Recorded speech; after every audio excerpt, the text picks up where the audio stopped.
إن الحمد لله نحمده ونستعينه ونستغفره ونعوذ بالله من شرور أنفسنا ومن سيئات أعمالنا من يهده الله فلا مضل له ومن يضلله فلا هادي له وأشهد أن لا إله إلا الله وحده لا شريك له وأشهد أن محمدا عبده ورسوله أما بعد فإن خير الحديث كتاب الله وخير الهدي هدي محمد صلى الله عليه وسلم وشر الأمور محدثاتها وكل محدثة بدعة وكل بدعة ضلالة وكل ضلالة في النار.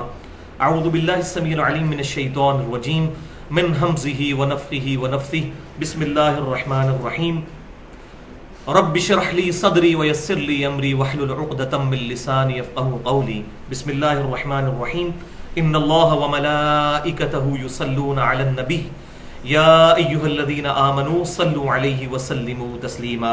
اللهم صل على محمد وعلى آل محمد كما صليت على إبراهيم وعلى آل إبراهيم إنك حميد مجيد. اللهم بارك على محمد وعلى آل محمد كما باركت على إبراهيم وعلى آل إبراهيم إنك حميد مجيد. الحمدللہ آج 3 اور 4 ذوالحجہ 1433 ہجری کی درمیانی رات 20 اکتوبر 2012 اور ہفتے کا دن ہے. انشاءاللہ آج کا لیکچر ایکسکلوسیولی قربانی کے مسائل سے ریلیٹڈ ہوگا، جس کا عنوان ہے قربانی کے صحیح احکام اور صحیح مسائل. یہ صحیح کا لفظ اس لیے استعمال کیا کہ تاکہ فرقہ واریت کی لعنت سے بالا تر ہو کر سچ بات کتاب و سنت کی روشنی میں عوام الناس تک پہنچائی جائے. اور پھر انشاءاللہ تعالی ہمارا یہ لیکچر اہل سنت پاک.com پر یوٹیوب کا جو ہمارا چینل ہے 720085 اس کے تھرو انشاءاللہ اپلوڈ ہو جائے گا انشاءاللہ. تو آج کا لیکچر جو ہے یہ 2 حصوں پر مشتمل ہے. پورشن نمبر 1 میں قرآن و سنت کی روشنی میں قربانی کا فلسفہ اور اس کی فضیلت اور اہمیت کے اوپر انشاءاللہ گفتگو ہوگی. اور پورشن نمبر 2 میں قرآن و سنت کی روشنی میں 17 فقہی اور اختلافی مسائل کو انشاءاللہ فرقہ واریت کی لعنت سے بالا تر ہو کر بیان کیا جائے گا. تو اللہ کا نام لے کر شروع کرتے ہیں. پورشن نمبر 1 کی طرف آتے ہیں جو ہے قربانی کا فلسفہ اور اس کی اہمیت اور فضیلت کا بیان. تو بھائیو، اگر قربانی کو کنکلوڈ کیا جائے ایک جملے میں تو قربانی کا فلسفہ ہے اللہ از دا ٹاپ پرائورٹی. اللہ ترجیح اول ہے. یہ ہے قربانی کی تھیم اور فلسفہ.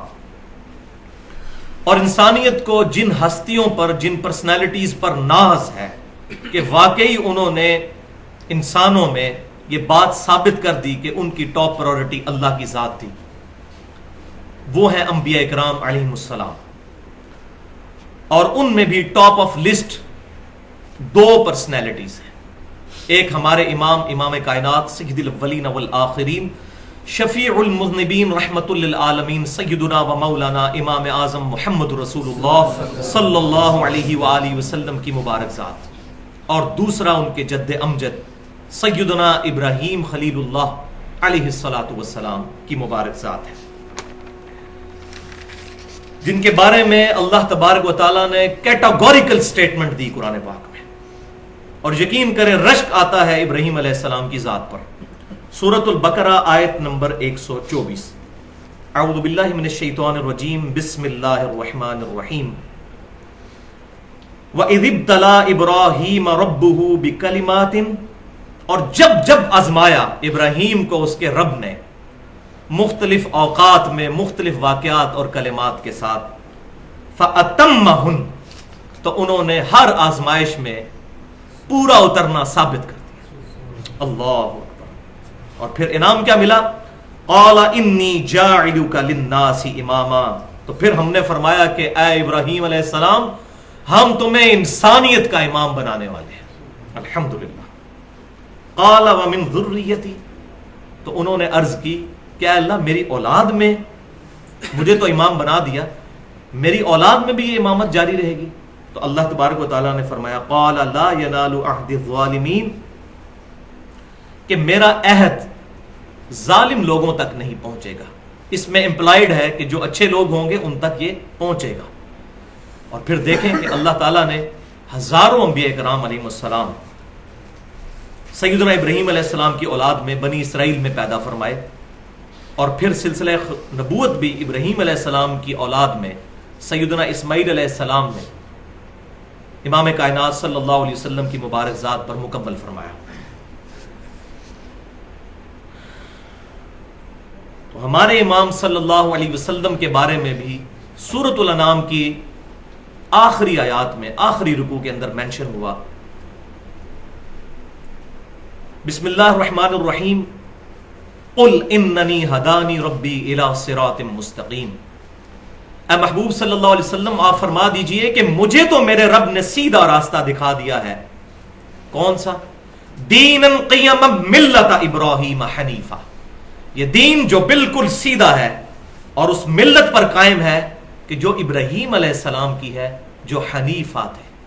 یہ الف کے ساتھ حنیفہ، یہ امام حنیفہ رحمۃ اللہ علیہ والا نہیں ہے، یہ الف والا، سب سے ٹوٹ کر ایک اللہ کا ہو جانے والا، یکسو، ڈیڈیکیٹڈ. وما کان من المشرکین، اور ابراہیم علیہ السلام مشرک نہیں تھے. قل ان صلاتی، اے محبوب صلی اللہ علیہ وسلم فرما دیجئے بے شک میری نماز، ونسکی، اور میری قربانی جس کو آج ہم ڈسکس کر رہے ہیں، ومحیایا، اور میری زندگی، ومماتی للہ رب العالمین، اور میری موت بھی اللہ رب العالمین کے لیے ہے جو سارے جہانوں کا پالنے والا ہے. لا شریک لہ، میں اس کے ساتھ کسی کو شریک نہیں ٹھہراتا. وَبِذَلِكَ أُمِرْتُ وَأَنَا أَوَّلُ الْمُسْلِمِينَ، اور مجھے اسی بات کا حکم ہوا ہے کہ سب سے پہلے میں سر تسلیم خم کروں، سب سے پہلا مسلمان میں بنوں.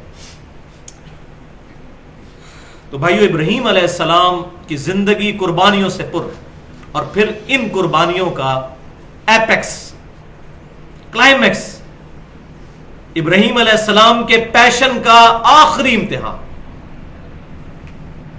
87 سال کی عمر میں اللہ سے رو رو کر بیٹا مانگا،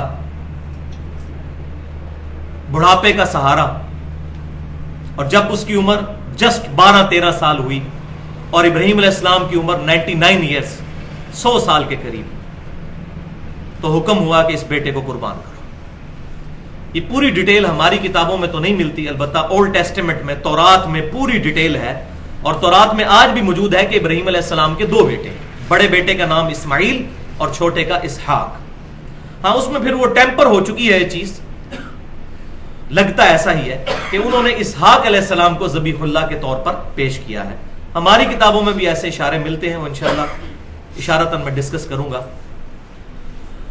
تو سیدنا اسماعیل علیہ السلام کی قربانی کا وقت آ گیا.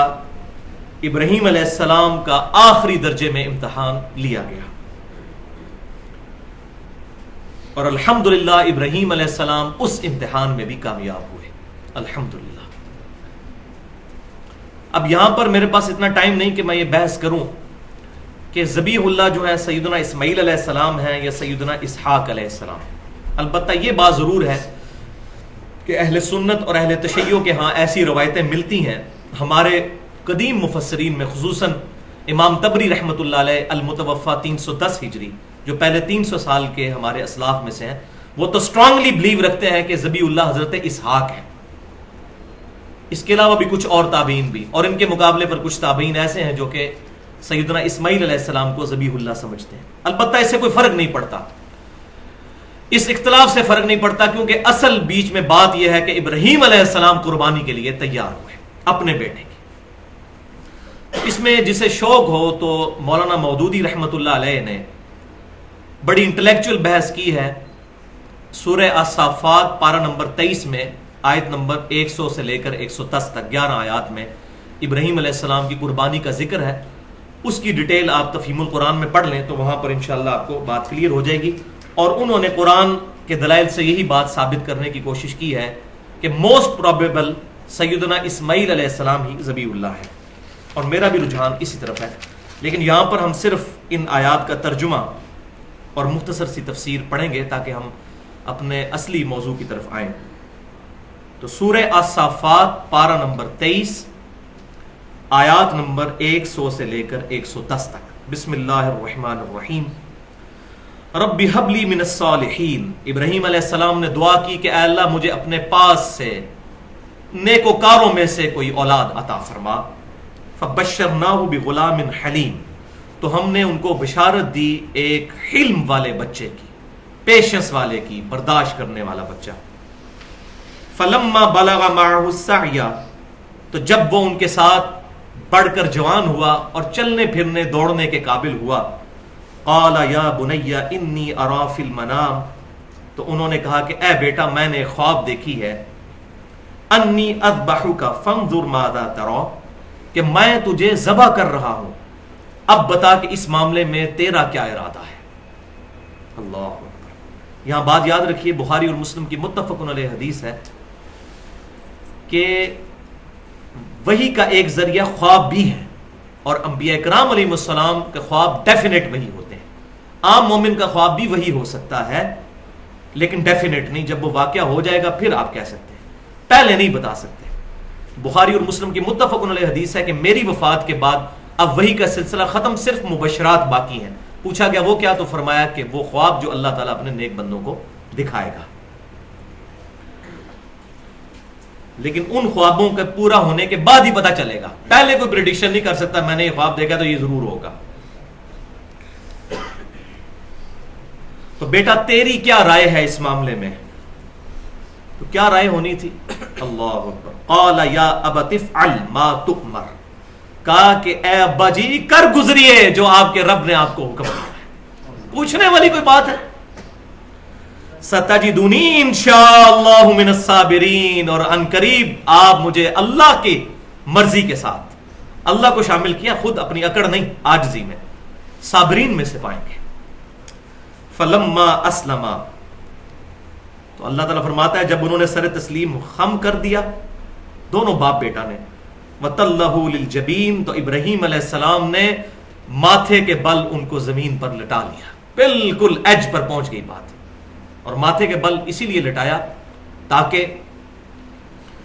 شفقت پدری نہ آ جائے، شکل پر نظر پڑے تو شاید ڈاواں ڈول نہ ہو جائے. ظاہر ہے انبیاء کرام علیہ السلام جنس کے اعتبار سے تو انسان ہی تھے، ہاں مقام کے اعتبار سے تو کسی انسان کو بھی ان کے ساتھ کوئی نسبت نہیں.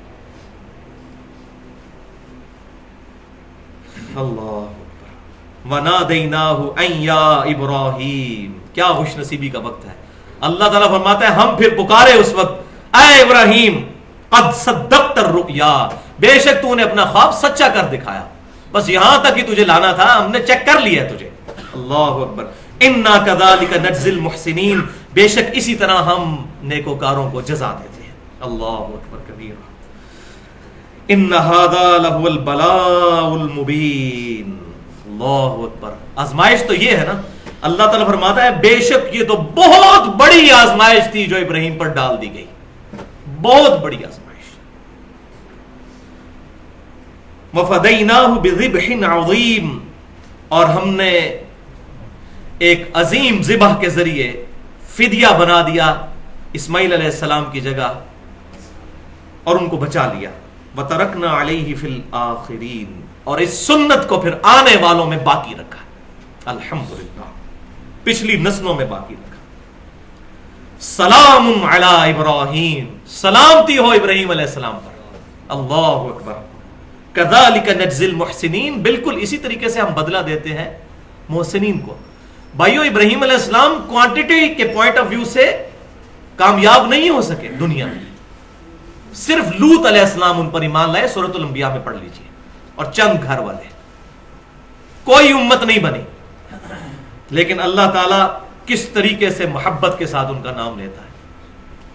تو میں اسی لیے بولا کرتا ہوں quality is authority in Islam, quality is authenticity in Islam, not quantity.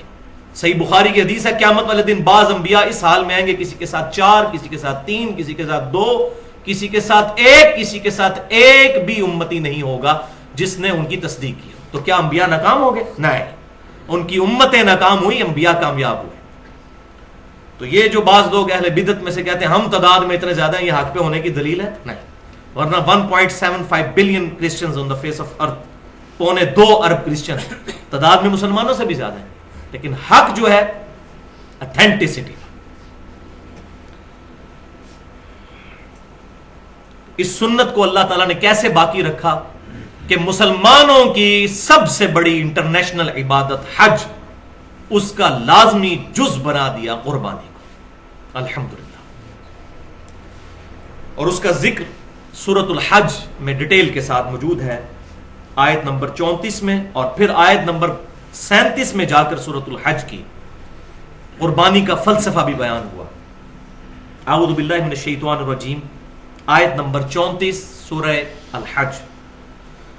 وَلِكُلِّ أُمَّةٍ جَعَلْنَا مَنْسَكًا، ہم نے ہر امت کے لیے بنایا ایک قربانی کا قاعدہ، لِيَذْكُرُوا اسْمَ اللَّهِ عَلَى مَا رَزَقَهُم مِّن بَهِيمَةِ الْأَنْعَامِ، تاکہ تم اللہ کا نام لے کر مویشیوں میں سے کھاؤ جو اللہ نے تمہیں رزق دیا ہے۔ فَإِلَٰهُكُمْ إِلَٰهٌ وَاحِدٌ، پس تمہارا الہ تو ایک ہی الہ ہے، واحد ہے۔ فَلَهُ أَسْلِمُوا، تو اسی کے لیے سر تسلیم خم کر دو۔ وَبَشِّرِ الْمُخْبِتِينَ، اور بشارت ہے عاجزی کرنے والوں کے لیے۔ اور اس عبادت کا پھر فلسفہ، قربانی کی عبادت کا فلسفہ، آیت نمبر 37 سورۃ الحج کی، اللہ از دا ٹاپ پرائورٹی۔ لَن يَنَالَ اللَّهُ لُحُومُهَا وَلَا دِمَاؤُهَا، ہرگز نہیں پہنچتا اللہ تعالیٰ کے پاس ان قربانیوں کا گوشت اور نہ ہی خون، وَلَٰكِن يَنَالُهُ التَّقْوَىٰ مِنكُمْ، بلکہ اللہ تعالیٰ کو تو تمہارا تقویٰ پہنچتا ہے، گاڈ کانشسنس، کہ کس نے اللہ کے لیے قربانی دی ہے۔ كَذَٰلِكَ سَخَّرَهَا لَكُمْ، بالکل اس طریقے سے اللہ تعالیٰ نے مسخر کر دیا ان جانوروں کو تمہارے لیے۔ اب مجھے بتائیے اونٹ میں کتنی طاقت ہے، درجنوں لوگوں کو وہ اپنے نیچے دے سکتا ہے۔ اگر اس میں بھی وہی عقل ہو جو ہم میں ہے کہ اس کو پتا چل جائے میں نے فلاں دن قربان ہونا ہے، تو وہ تو رسی چھڑا کے بھاگ بھی جائے۔ تو اللہ تعالیٰ نے مسخر کر دیا اتنے بڑے بڑے بیل اور یہ اتنے بڑے بڑے جانور انسانوں کے لیے اللہ نے مسخر کیے ہیں، ورنہ اگر ان میں وہی عقل ہو تو وہ چھری دیکھیں تو بھاگ ہی جائے توڑ کے۔ تو اللہ تعالیٰ فرماتا ہے ہم نے مسخر کیا ہے، لِتُكَبِّرُوا اللَّهَ عَلَى مَا هَدَاكُمْ، تاکہ تم اللہ کی بڑائی بیان کرو اس بات پر کہ اللہ نے تمہیں ہدایت دی ہے۔ اور یہی وجہ ہے کہ بخاری اور مسلم کی متفق علیہ حدیث ہے، نبی صلی اللہ علیہ وسلم بسم اللہ واللہ اکبر پڑھ کر جانور پر چھری چلایا کرتے تھے، اللہ کی تکبیر بلند کرو۔ وبشر المحسنین، اور بشارت ہے نیکوکاروں کے لیے۔ اب اس کانٹیکسٹ میں 3 احادیث بڑی امپورٹنٹ ہیں۔ پہلی حدیث جو بخاری اور مسلم کی متفق علیہ حدیث ہے، اور صحیح بخاری کی پہلی حدیث یہی ہے، انما الاعمال بالنیات، بے شک اعمال کا دار و مدار نیتوں پر ہے، جس کی نیت درست ہے اسی کا عمل ہے درست۔ دوسری حدیث مسند امام احمد میں بڑی کریٹیکل حدیث ہے، آپ صلی اللہ علیہ وسلم نے فرمایا جس نے دکھلاوے کے لیے نماز پڑھی اس نے شرک کیا، جس نے دکھلاوے کے لیے روزہ رکھا اس نے شرک کیا، جس نے دکھلاوے کے لیے صدقہ کیا اس نے شرک کیا۔ یہ قربانی بھی ایک صدقے کی شکل ہے۔ تو اگر اللہ تعالی کے لیے پرائورٹی، اس کے لیے نیت نہیں ہے، تو یہ عمل الٹا بدنامی بن سکتا ہے، دوزخ میں جانے کا سبب بن سکتا ہے۔ اور تیسری حدیث بہت کریٹیکل، صحیح مسلم کی، آپ صلی اللہ علیہ وسلم نے فرمایا اللہ تعالیٰ تمہاری شکلوں اور مال کو نہیں دیکھتا، تمہارے دلوں اور اعمال کو دیکھتا ہے۔ یہ ہم اپنی شکلوں سے اور مال سے پبلک کو دھوکہ دے سکتے ہیں، اللہ کو نہیں۔ اللہ تعالیٰ نے شکلوں پر فیصلہ نہیں کرنا، ورنہ سیدنا بلال رضی اللہ تعالیٰ عنہ کتنے خوبصورت ہوں گے، حبشی کا رنگ کالا ہی ہوتا ہے، ہونٹ اس کے موٹے ہی ہوتے ہیں، ناک اس کا موٹا ہی ہوتا ہے، کتنے خوبصورت ہوں گے۔ تو اللہ تعالیٰ تمہاری شکلوں اور مال کو نہیں دیکھتا، اور ہم یہی دیکھتے ہیں، یا شکل دیکھتے ہیں، ماشاءاللہ کتنا خوبصورت چہرہ ہے، کتنے نورانی بزرگ ہیں، چاہے وہ جھوٹ بول رہے ہوں۔ نہ شکلوں کو دیکھتا ہے، نہ مال کو، دلوں اور اعمال کو دیکھتا ہے۔ الحمدللہ۔ یہاں پر یہ بات بھی سمجھ لیجئے کہ سورۃ الحج میں جس قربانی کا ذکر ہوا ہے وہ قربانی ہے فرض قربانی۔ یہ بڑی اٹینٹو ہو کے باتیں سننے والی ہیں، جس کو نیند آ رہی ہے بے شک خود کھڑے ہو جائے ایمانداری کے ساتھ، تاکہ نیند اس کی ختم ہو جائے۔ بیسیکلی 2 قربانیاں ہیں، ایک قربانی وہ ہے جو حج کے موقع پر ہوتی ہے، یہ فرض قربانی ہے جو سورۃ الحج میں جس کا ذکر آیا، اور سورۃ البقرہ میں ذکر آیا کہ اگر کسی کے پاس وہ قربانی کا جانور نہ ہو تو 10 روزے رکھ لے۔ وہ فرض قربانی ہے، اس کو کہتے ہیں ہدی، اور دوسری وہ ہے جو ہم عید قربان کے موقع پر کرتے ہیں، اس کو کہتے ہیں اضحیٰ، الف ضاد حا یا۔ اور یہ جو دوسری قربانی ہے اس کا ذکر بھی قرآن پاک میں سورہ الکوثر میں موجود ہے، فصل لربک وانحر، تو اپنے رب کے لیے نماز پڑھو اور قربانی کرو۔ تو اہل سنت اور اہل تشیع دونوں کا اس بات پر اجماع ہے کہ حج والی قربانی فرض ہے، اور یہ دوسری قربانی جو ہے عید قربان کی یہ فرض نہیں ہے۔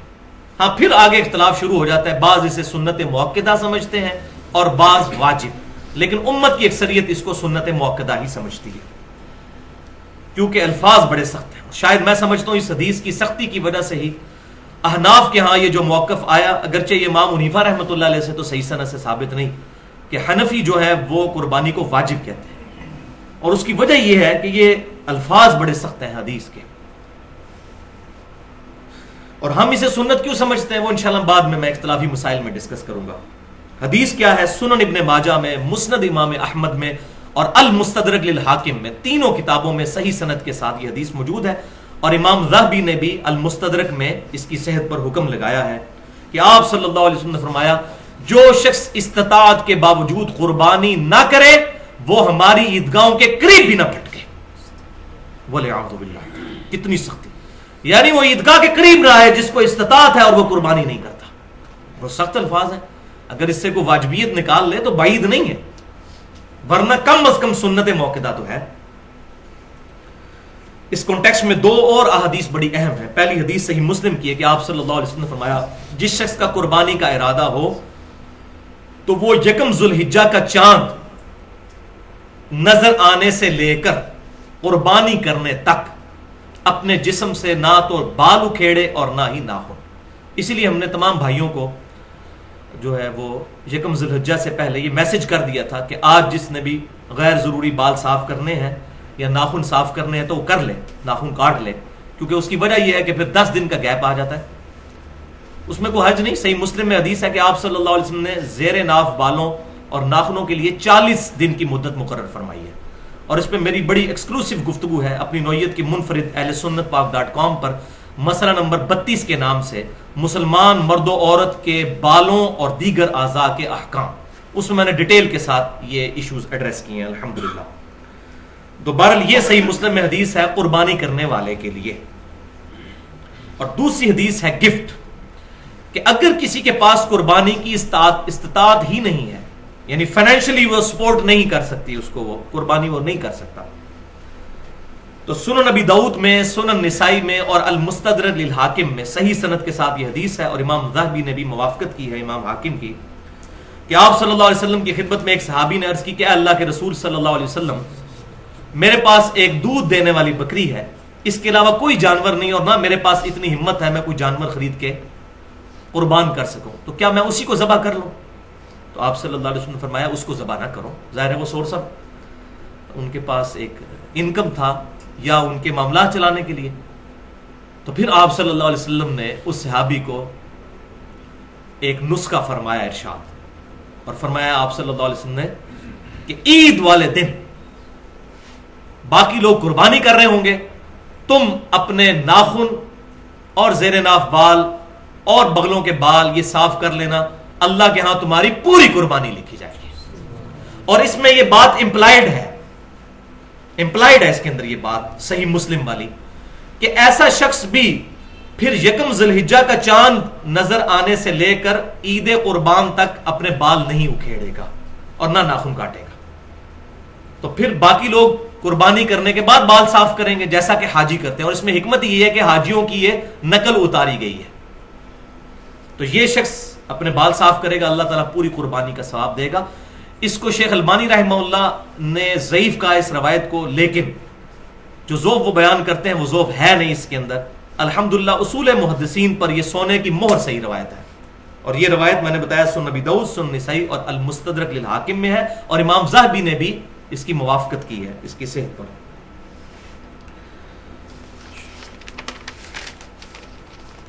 اب بھائیو یاد رکھیں کہ حج اور قربانی یہ تو ذوالحجہ میں کلائمیکس ہے عبادت کا، لیکن یہ ذوالحجہ کا پہلا پورا عشرہ 10 تاریخ تک، اور اس کے بعد بھی 3 دن اور ایام تشریق 11 12 اور 13، یہ سارے کے سارے دن اللہ کے حضور بڑی فضیلت والے دن ہیں۔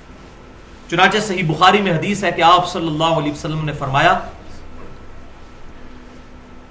کہ باقی دنوں کی نسبت ان ذوالحجہ کے 10 دنوں میں کی گئی عبادت، اس کی فضیلت کو کوئی نہیں پہنچ سکتا۔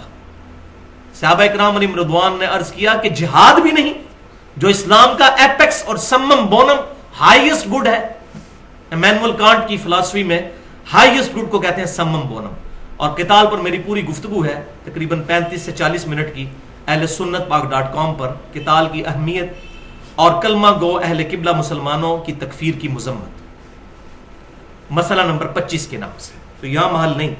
تو صحابہ نے پوچھا جہاد کرنے سے بھی افضل ہے اس میں نیک عبادت اور نیکی کے کام کرنا؟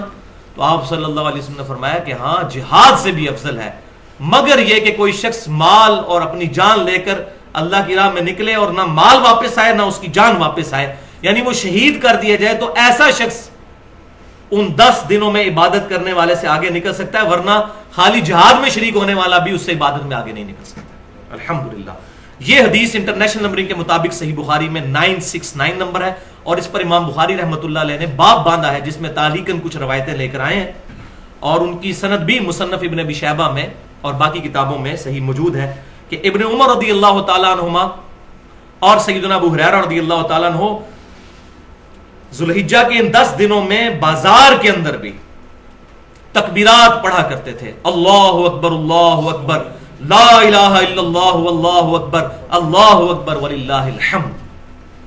اور پھر امام بخاری لے کر آئے کہ امام محمد باقر رحمۃ اللہ علیہ جو سیدنا حسین رضی اللہ تعالیٰ عنہ کے پوتے ہیں، امام زین العابدین کے بیٹے، وہ نوافل نماز پڑھنے کے بعد بھی یہ تکبیرات پڑھا کرتے تھے۔ فرض کے بعد تو پڑھنی ہوتی ہیں ایام تشریق میں، وہ آگے آ بھی رہی ہے۔ تو یہ تکبیرات جو ہیں اللہ اکبر لا الہ الا اللہ واللہ اکبر وللہ الحمد، ان تکبیرات پر اہل سنت اور اہل تشیع کا اجماع ہے کہ یہی تکبیرات ہیں، اور اس کی تائید میں مسند امام احمد میں بھی یہی سی صحیح بخاری والی حدیث ہے کہ ان 10 دنوں میں اعمال کا ثواب جو ہے وہ جہاد سے بھی بڑھ جاتا ہے، اور 7 الفاظ ہیں کہ آپ صلی اللہ علیہ وسلم نے فرمایا کہ ان 10 دنوں میں کثرت کے ساتھ اللہ تعالیٰ کی تحلیل، تکبیر اور تحمید بیان کرو۔ تحلیل کہتے ہیں لا الہ الا اللہ کہنے کو، تکبیر کہتے ہیں اللہ اکبر کہنے کو، اور تحمید کہتے ہیں الحمدللہ، اور یہی اس کے اندر ہے اللہ اکبر لا الہ الا اللہ واللہ اکبر وللہ الحمد، حمد بھی آ جاتی ہے الحمدللہ۔ اور یہ جو ایام تشریق ہیں 10 11 12 اور 13 4 دن، ان کا اشارتاً قرآن پاک میں بھی سورۃ البقرہ کی آیت نمبر 203 میں ذکر ہے، وَاذْكُرُوا اللَّهَ فِي أَيَّامٍ مَّعْدُودَاتٍ، اور اللہ تعالیٰ کی یاد رکھو ان مخصوص دنوں میں۔ اور اسی کے کانٹیکسٹ میں امام بخاری 969 نمبر حدیث میں لے کر آئے کہ ابن عباس رضی اللہ تعالیٰ عنہ کہتے ہیں کہ ایام معدودات سے مراد ایام تشریق ہے، اور مصنف ابن ابی شیبہ میں ہے کہ سیدنا علی رضی اللہ تعالیٰ عنہ 9 ذی الحجہ کی صبح سے لے کر 13 ذی الحجہ کی مغرب سے پہلے تک یہ تکبیرات پڑھا کرتے تھے، جو الحمدللہ اہل سنت اور اہل تشیع کے ہاں یہ اجماعی مسئلہ ہے کہ حج والے دن یعنی 9 ذی الحجہ، اب حج سعودی عرب میں جب ہوتا ہے ہماری یہاں پر 8 ہوتی ہے، ہم اپنے اعتبار سے ہی بات کریں گے، شب قدر بھی یہاں کی ہوگی، 9 ذی الحجہ بھی یہاں کی، تو 9 ذی الحجہ سے لے کر 13 کی شام تک الحمدللہ اہل سنت کہلوانے والے تینوں گروہ، بریلوی، دیوبندی، اہل حدیث اور اہل تشیع بھی یہ تکبیرات فرض نمازوں کے بعد پڑھتے ہیں، ایک دفعہ کم از کم بلند آواز سے اللہ اکبر لا الہ الا اللہ اللہ اکبر وللہ الحمد۔ اور بھائیو انہی عبادات میں سے ایک عبادت ان 10 دنوں میں بہت فضیلت والی وہ ہے یوم عرفہ یعنی 9 ذی الحجہ کا روزہ، جو صحیح مسلم میں حدیث ہے کہ آپ صلی اللہ علیہ وسلم نے ارشاد فرمایا کہ میں اللہ سے امید کرتا ہوں کہ 9 ذی الحجہ کا روزہ 2 سالوں کے گناہوں کا کفارہ بن جائے گا، 1 سال گزرا ہوا اور 1 سال آئندہ۔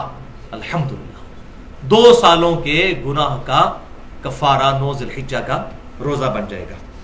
لیکن یہ گناہ ہوں گے صغیرہ. کبیرہ گناہ صرف توبہ سے ہی معاف ہوتے ہیں, اور اس پہ میں نے ٹیکنیکل گفتگو کی ہے اہل سنت پاک.com پر, تقریباً 50 منٹ کی گفتگو ہے مسئلہ نمبر 18 کے نام سے, گناہ کبیرہ اور توبہ کا بیان, جس میں نے دلائل دی ہیں صحیح بخاری اور صحیح مسلم سے کہ جب کبھی بھی گناہ معاف ہونے کی بات ہوتی ہے اس سے مراد چھوٹے گناہ ہے, کبیرہ گناہ صرف توبہ سے معاف ہوتے ہیں. تو یوم عرفہ کا روزہ صرف غیر حاجیوں کے لیے ہے, کیونکہ صحیح بخاری اور مسلم کی متفق علیہ حدیث ہے کہ آپ صلی اللہ علیہ وسلم نے یوم عرفہ کا روزہ خود نہیں رکھا تھا, کیونکہ آپ حج کی حالت میں تھے. صحابہ نے آپ صلی اللہ علیہ وسلم کو مشروب پیش کیا تو آپ نے اعلانیہ طور پر پیا, تو صحابہ کو یہ بات پتہ چل گئی کہ آپ صلی اللہ علیہ وسلم کا خود روزہ نہیں ہے. تو غیر حاجی اپنے علاقے کے مطابق 9 ذی الحجہ کو چاند دیکھنے کے اعتبار سے روزہ رکھ لیں گے. اب اس میں تھوڑی سی کنفیوژن پائی جاتی ہے, میں چاہتا ہوں کہ یہ بھی ایک جو آج کل پخ چھوڑی ہوئی ہے جدید محققین نے, اس کا بھی رد کر دوں کہ بعض لوگوں نے یہ بات مشہور کر دی ہے کہ ہم سعودی عرب کا جو 9 ذی الحجہ ہے یوم عرفہ اس کے مطابق یہاں روزہ رکھیں گے. تو میں یہ سمجھتا ہوں کہ یہ تعلیم کی کمی ہے. اس کی وجہ یہ ہے کہ آج سے 30-40 سال پہلے تک ہمارے فرشتوں کو بھی یہ بات نہیں پتا تھی کہ سعودی عرب میں کس دن عید ہونی ہے, کیونکہ کمیونیکیشن ہی کوئی نہیں تھی. تو 1400 سال سے مسلمان اس فضیلت سے محروم ہے کہ وہ 9 ذی الحجہ کا روزہ ہی نہیں رکھ سکتے, ان کو پتہ ہی نہیں چلے گا. اب موبائل آیا نا سامنے, تو 1400 سال سے مسلمان اس فضیلت سے محروم ہے. یہ پہلا جواب.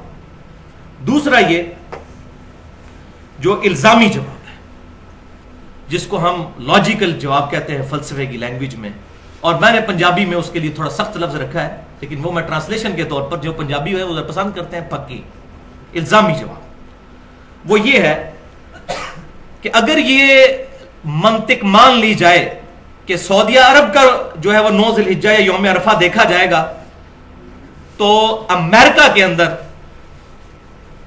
رات ہوتی ہے جب سعودی عرب میں دن ہوتا ہے. امریکہ میں قیامت تک یوم عرفہ پھر کبھی نہیں آئے گا. کیوں؟ کہ جب سعودی عرب میں دن ہوتا ہے امریکہ میں رات ہوتی ہے. وہ اتنا زیادہ گھنٹوں کا فرق ہے کہ کبھی بھی یوم عرفہ قیامت تک امریکہ میں نہیں آئے گا. اور پلین ٹروتھ میگزین میں موجود ہے, پاکستان میں جیو کو انٹرویو دیتے ہوئے 2007 میں کلنٹن نے خود کہا تھا, میں نے خود اپنے کانوں سے سنا, اسلام از دا فاسٹسٹ گروئنگ ریلیجن ان امریکہ. امریکہ میں سب سے تیزی سے پھیلنے والا دین اسلام ہے, اور یہ پریڈکٹ کیا جا رہا ہے کہ 2050 تک سب سے زیادہ تعداد امریکہ میں مسلمانوں کی ہوگی. اور امریکہ آبادی کے اعتبار سے 4تھے نمبر پر ہے, 32 کروڑ کے قریب آبادی ہے, پاکستان سے بھی 1.5 گنا. اور وہاں کروڑوں مسلمانوں کو آپ محروم کریں گے قیامت تک کے لیے, یہ مولوی اپنی کم علمی کی وجہ سے کہ یوم عرفہ سعودی عرب کا دیکھا جائے گا. بھائیو شب قدر بھی یہاں کی دیکھی جائے گی, یوم عرفہ بھی یہاں کا دیکھا جائے گا. 9 ذی الحجہ, یوم عرفہ سے مراد 9 ذی الحجہ. الحمدللہ. تو یہ دلیل ہے جس کو سورۃ الانفال میں فرمایا گیا, جو ہلاک ہوا دلیل سے ہلاک ہوا, جو زندہ ہوا دلیل سے زندہ. تو میں نے اپنی دلیل الحمدللہ بتا دی ہے اس میں. اور پاکستان میں انشاءاللہ 1433 ہجری میں 9 ذی الحجہ 26 اکتوبر 2012 کو آئے گی انشاءاللہ, ہفتے کے دن, جمعے کے دن. ہفتے کو تو عید ہے, تو اب وہ والی حدیث بھی اپلائی نہیں ہوگی کہ اکیلے جمعے کا روزہ نہیں رکھ سکتے, کیونکہ یہ پرٹیکولر اب بات آ گئی. تو جمعے کا روزہ رکھ سکیں گے, یہ پرٹیکولر اس کے لیے دلیل خاص مل گئی ہے, وہ عام حکم ہے. تو 26 اکتوبر 2012 کو ہمارے اس جہلم شہر میں ختم سحری ہے 4:55 پہ, اور افطار ہوگا انشاءاللہ شام 5:20 میں. تو انشاءاللہ روزہ خود بھی رکھیں اور گھر والوں کو بھی رکھوائیں. بہت فضیلت ہے اس روزے کی, 1 سال گزشتہ اور 1 سال آئندہ کے گناہ انشاءاللہ معاف ہو جائیں گے. تو یہ الحمدللہ ہماری پہلے حصے کی گفتگو مکمل ہوئی. اب آ جائیے دوسرے اور انٹرسٹنگ حصے کی طرف, اور اس سے پہلے میں بھی اپنے آپ کو تھوڑا نارمل کر لوں. ایک دفعہ دروشی پڑھ لیجئے. اللہم صلی علی محمد وعلی آل محمد کما صلیت علی ابراہیم وعلی آل ابراہیم انک حمید مجید. اللہم بارک علی محمد وعلی آل محمد کما بارکت علی ابراہیم وعلی آل ابراہیم انک حمید مجید. پورشن نمبر 2, قربانی سے متعلق 17 فقہی اور اختلافی مسائل کا بیان. یہ 17 کا فگر میں نے اس لیے چوز کیا کہ دن رات میں فرض رکعتوں کی تعداد 17 ہے، اور 17 میں بھی پھر 2 نسبتیں ہیں، 12 اور 5 کی الحمدللہ۔ تو یہاں پر میں نے ایک لفظ بولا ہے فقہ۔ ہمارے بعض کم ان لوگ سمجھتے ہیں کہ فقہ جو ہے یہ کوئی اسلام کی دشمن چیز ہے، تو ایسی بات نہیں ہے۔ فقہ اور تقلید میں فرق ہے۔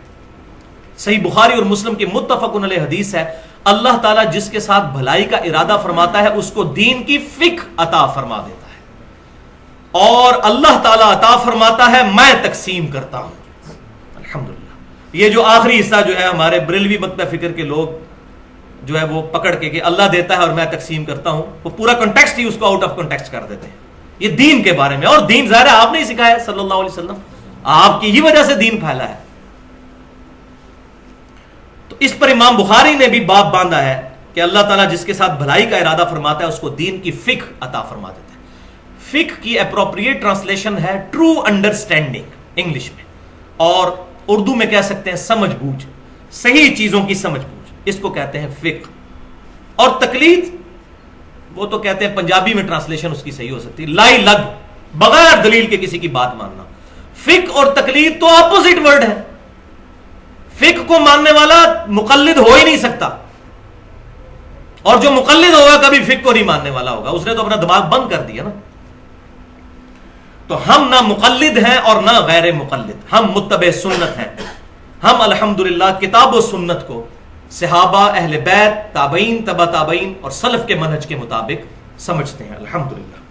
تو اہل سنت کا منہج، اہل سنت فرقہ نہیں، نہ اہل سنت فرقہ ہے، نہ اصحاب الحدیث ہونا فرقہ ہے، یہ منہج کا نام ہے۔ اگر کوئی فرقے کے طور پہ اسے پریزنٹ کرتا ہے تو اسلام میں فرقہ واریت حرام ہے۔ اس کانٹیکسٹ میں میرے 3 امپورٹنٹ لیکچر ہیں، اور میں سمجھتا ہوں کہ میرے علم کی حد تک کسی بندے نے نہ لیکچرز میں اور نہ کتاب کی حد تک ان ایشوز کو ریزالو کیا ہے۔ پہلا لیکچر میرا مسئلہ نمبر 10 کے نام سے 50 منٹ کی گفتگو ہے اہل سنت پاک.com پر، تقلید اور اتباع سنت میں فرق کیا ہے۔ دوسرا مسئلہ نمبر 11 کے نام سے تقلید اور پہلے 300 سال کے مسلمانوں کے اسلاف، اور تیسرا لیکچر مسئلہ نمبر 31 کے نام سے اجماع کی حجیت۔ اس پہ میں نے دلائل دی ہیں کہ اکثر مسائل تو اجماع سے ثابت ہو جاتے ہیں، پھر قیاس اور اجتہاد بھی الحمدللہ اسلام میں داخل ہے، لیکن اس کا نمبر 4 آتا ہے۔ پہلے کتاب، پھر سنت، پھر اجماع اور پھر اجتہاد۔ اس میں میں نے ڈیٹیل کے ساتھ گفتگو کی ہے۔ اب یہ 17 مسائل انشاءاللہ ایک انٹلیکچوئل ترتیب کے ساتھ ہیں، الٹ ٹپ رینڈم نہیں ہے، ایک ترتیب جو ہونی چاہیے ایک عقل کے تقاضے کے مطابق، اس ترتیب کے ساتھ الحمدللہ۔ اور یہ انشاءاللہ قیامت تک کے لیے ہمارا ایک ایسٹ تیار ہو جائے گا، اور اس لیکچر کے بعد آپ درجنوں کتابیں اٹھا کر قربانی کے مسائل پر دیکھیں، وہ ایک طرف ہوں گی انشاءاللہ، اور یہ لیکچر فرقہ واریت سے بالا تر ہو کر یہ 17 مسائل انشاءاللہ تعالی ایک طرف دلائل کے ساتھ۔ تو آ جائیے پوائنٹ نمبر 1 کی طرف کہ قربانی واجب ہے یا سنت۔ تو میں پہلے بتا چکا کہ اہل سنت اور اہل تشیع کا اجماع ہے اس بات پر کہ حج کی قربانی تو فرض ہے یا واجب، یہ دونوں انٹرچینجبل ورڈ استعمال ہوتے ہیں۔ البتہ جو عید قربان کی قربانی ہے اس میں سوائے حنفیوں کے باقی پوری امت کا اتفاق ہے، اہل سنت کا بھی اور اہل تشیع کا بھی، کہ یہ سنت مؤکدہ ہے، تاکید شدہ سنت ہے، کوئی عام سنت نہیں۔ حنفی کہتے ہیں واجب ہے، اور ظاہر ہے وہ حدیث بڑی سخت ہے جو میں پہلے بیان کر چکا، سنن ابن ماجہ میں، مسند امام احمد میں اور المستدرک للحاکم میں صحیح سند کے ساتھ ہے، اور امام ذہبی نے بھی موافقت کی ہے کہ جو استطاعت کے باوجود قربانی نہ کرے تو ہماری عیدگاہوں کے قریب بھی نہ پھٹکے۔ اب اس کے بعد اگر کوئی واجب کا رزلٹ نکال لے تو بعید نہیں ہے، لیکن ہم چونکہ مقلد نہیں ہیں اور نہ غیر مقلد ہیں، متبع سنت ہیں، ہم صحابہ کرام اور اہل بیت کے فہم کے مطابق کتاب و سنت کو سمجھتے ہیں۔ تو اب کیوں ہم اس کو واجب نہیں سمجھتے؟ وہ دلیل ہے سنن الکبریٰ البہیقی میں اور مصنف عبد الرزاق میں صحیح سند کے ساتھ کہ سیدنا ابو بکر و عمر رضی اللہ تعالی عنہما دونوں خلیفۃ المسلمین بعض اوقات جان بوجھ کر قربانی چھوڑ دیا کرتے تھے، صرف اس لیے کہ کہیں لوگ اس کو واجب نہ سمجھ لیں، یعنی استطاعت کے باوجود کبھی کبھار، ہمیشہ نہیں۔ اور سنت موقدہ کی تعریف بھی یہی ہے کہ ہمیشہ چھوڑنے والا جو ہے وہ گناہگار ہوگا، کبھی کبھار چھوڑنے والا گناہگار نہیں۔ لہذا اب اس میں خصوصاً ہمارے اہل سنت میں سے جو اہل حدیث مکتبہ فکر کے لوگ ہیں ان کے لیے بہت بڑا لمحہ فکری ہے، کیونکہ اہل حدیث مکتبہ فکر کے لوگ جو ہے وہ حنفیوں کے مقابلے پر یہ بہت چیز پروپیگیٹ کرتے ہیں کہ جی حنفی اس کو واجب کہتے ہیں، حالانکہ یہ سنت ہے۔ دیکھیں ابو بکر و عمر نے چھوڑ دی۔ اب اگر ہم چند فینیٹکس قسم کے اہل حدیث علماء والا فتویٰ لگائیں کہ آپ حدیث کو چھوڑ کے ابو بکر و عمر کے پیچھے لگے ہوئے ہیں، جو یہ اکثر کہہ دیتے ہیں جب ہم ان کو کوئی صحابی کا قول بتاتے ہیں تو کہتے ہیں جی حدیث دیکھیں آپ ابو بکر و عمر کے پیچھے چل پڑے، اور حالانکہ یہاں پر حدیث کو دیکھا جائے تو حنفی بالکل ٹھیک ہے، صرف حدیث کو کہ عیدگاہوں کے قریب بھی نہ آئے جو قربانی نہیں کرتا تو واجبیت نکلتی ہے۔ لیکن اس حدیث کا فہم صحابہ سے سمجھا کہ آپ صلی اللہ علیہ وسلم نے ڈرانے کے لیے کہا ہے، اتنی تاکید کی ہے، اس سے مراد واجبیت نہیں بلکہ سنت موقدہ ہے، اور اس کا سہارا جو ہے وہ یہی سیدنا ابوبکر و عمر کا عمل ہے۔ ورنہ حدیث پہ جائیں تو اب یہاں پر تمام اہل حدیث کہتے ہیں کہ نہیں ابوبکر و عمر نے اگر یہ کیا ہے رضی اللہ تعالیٰ عنہما تو یہی وجہ ہے۔ تو ہم بھی کہتے ہیں بھائیو داڑھی کے مسئلے میں بھی جو عبداللہ بن عمر رضی اللہ تعالیٰ عنہما اور سیدنا ابو ہریرہ دو ہی راوی ہیں، داڑیاں بڑھاؤ اور مونچھیں پست کرو، اس حدیث کے دو ہی راوی ہیں اور دونوں مٹھی کے بعد داڑھی کاٹنے کے قائل تھے اور کاٹتے تھے۔ صحیح بخاری میں ہے کہ وہ حج اور عمرے کے موقع پر عبداللہ بن عمر کاٹتے تھے، اور سنن ابی داؤد کے اندر اور الموطا امام مالک میں ہے کہ مطلقاً کاٹتے تھے۔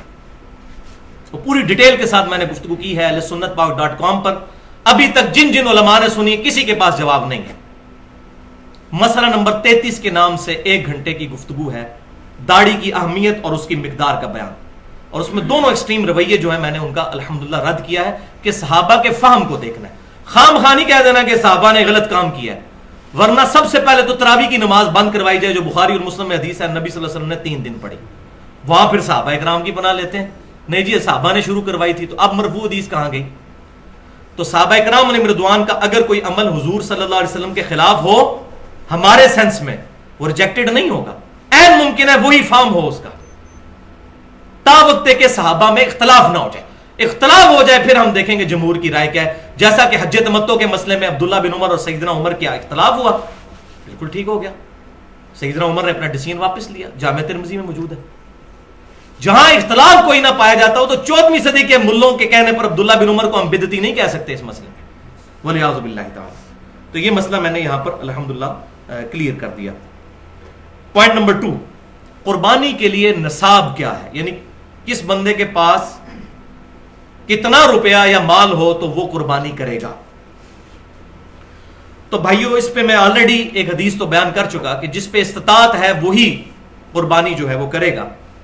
استطاعت میں کوئی نصاب بیان نہیں کیا آپ صلی اللہ علیہ وسلم نے، جو بھی جانور خرید سکتا ہے، لہذا یہ جو زکوٰۃ کا نصاب لگایا ہوا ہے یہ بالکل من گھڑت بات ہے، ایسی بات نہیں ہے، کوئی زکوٰۃ کا نصاب نہیں، جو بھی جانور خرید سکتا ہے، اگر انہی دنوں میں اس کے پاس اتنا پیسہ آ گیا کہ وہ جانور خرید سکتا ہے، چاہے وہ صاحب نصاب نہیں بھی ہے زکوٰۃ کے حوالے سے، تب بھی اس نے قربانی کرنی ہوگی، سنت موقدہ ہے۔ اب یہاں پر بعض لوگوں نے آج کل بڑے مجھے فون بھی آ رہے ہوتے ہیں، جی جناب ہم تو مقروض ہیں، تو سنا ہے کہ مقروض کے اوپر جو ہے وہ قربانی نہیں ہے۔ بھائی دنیا میں کون سا بندہ ہے جو مقروض نہیں ہے؟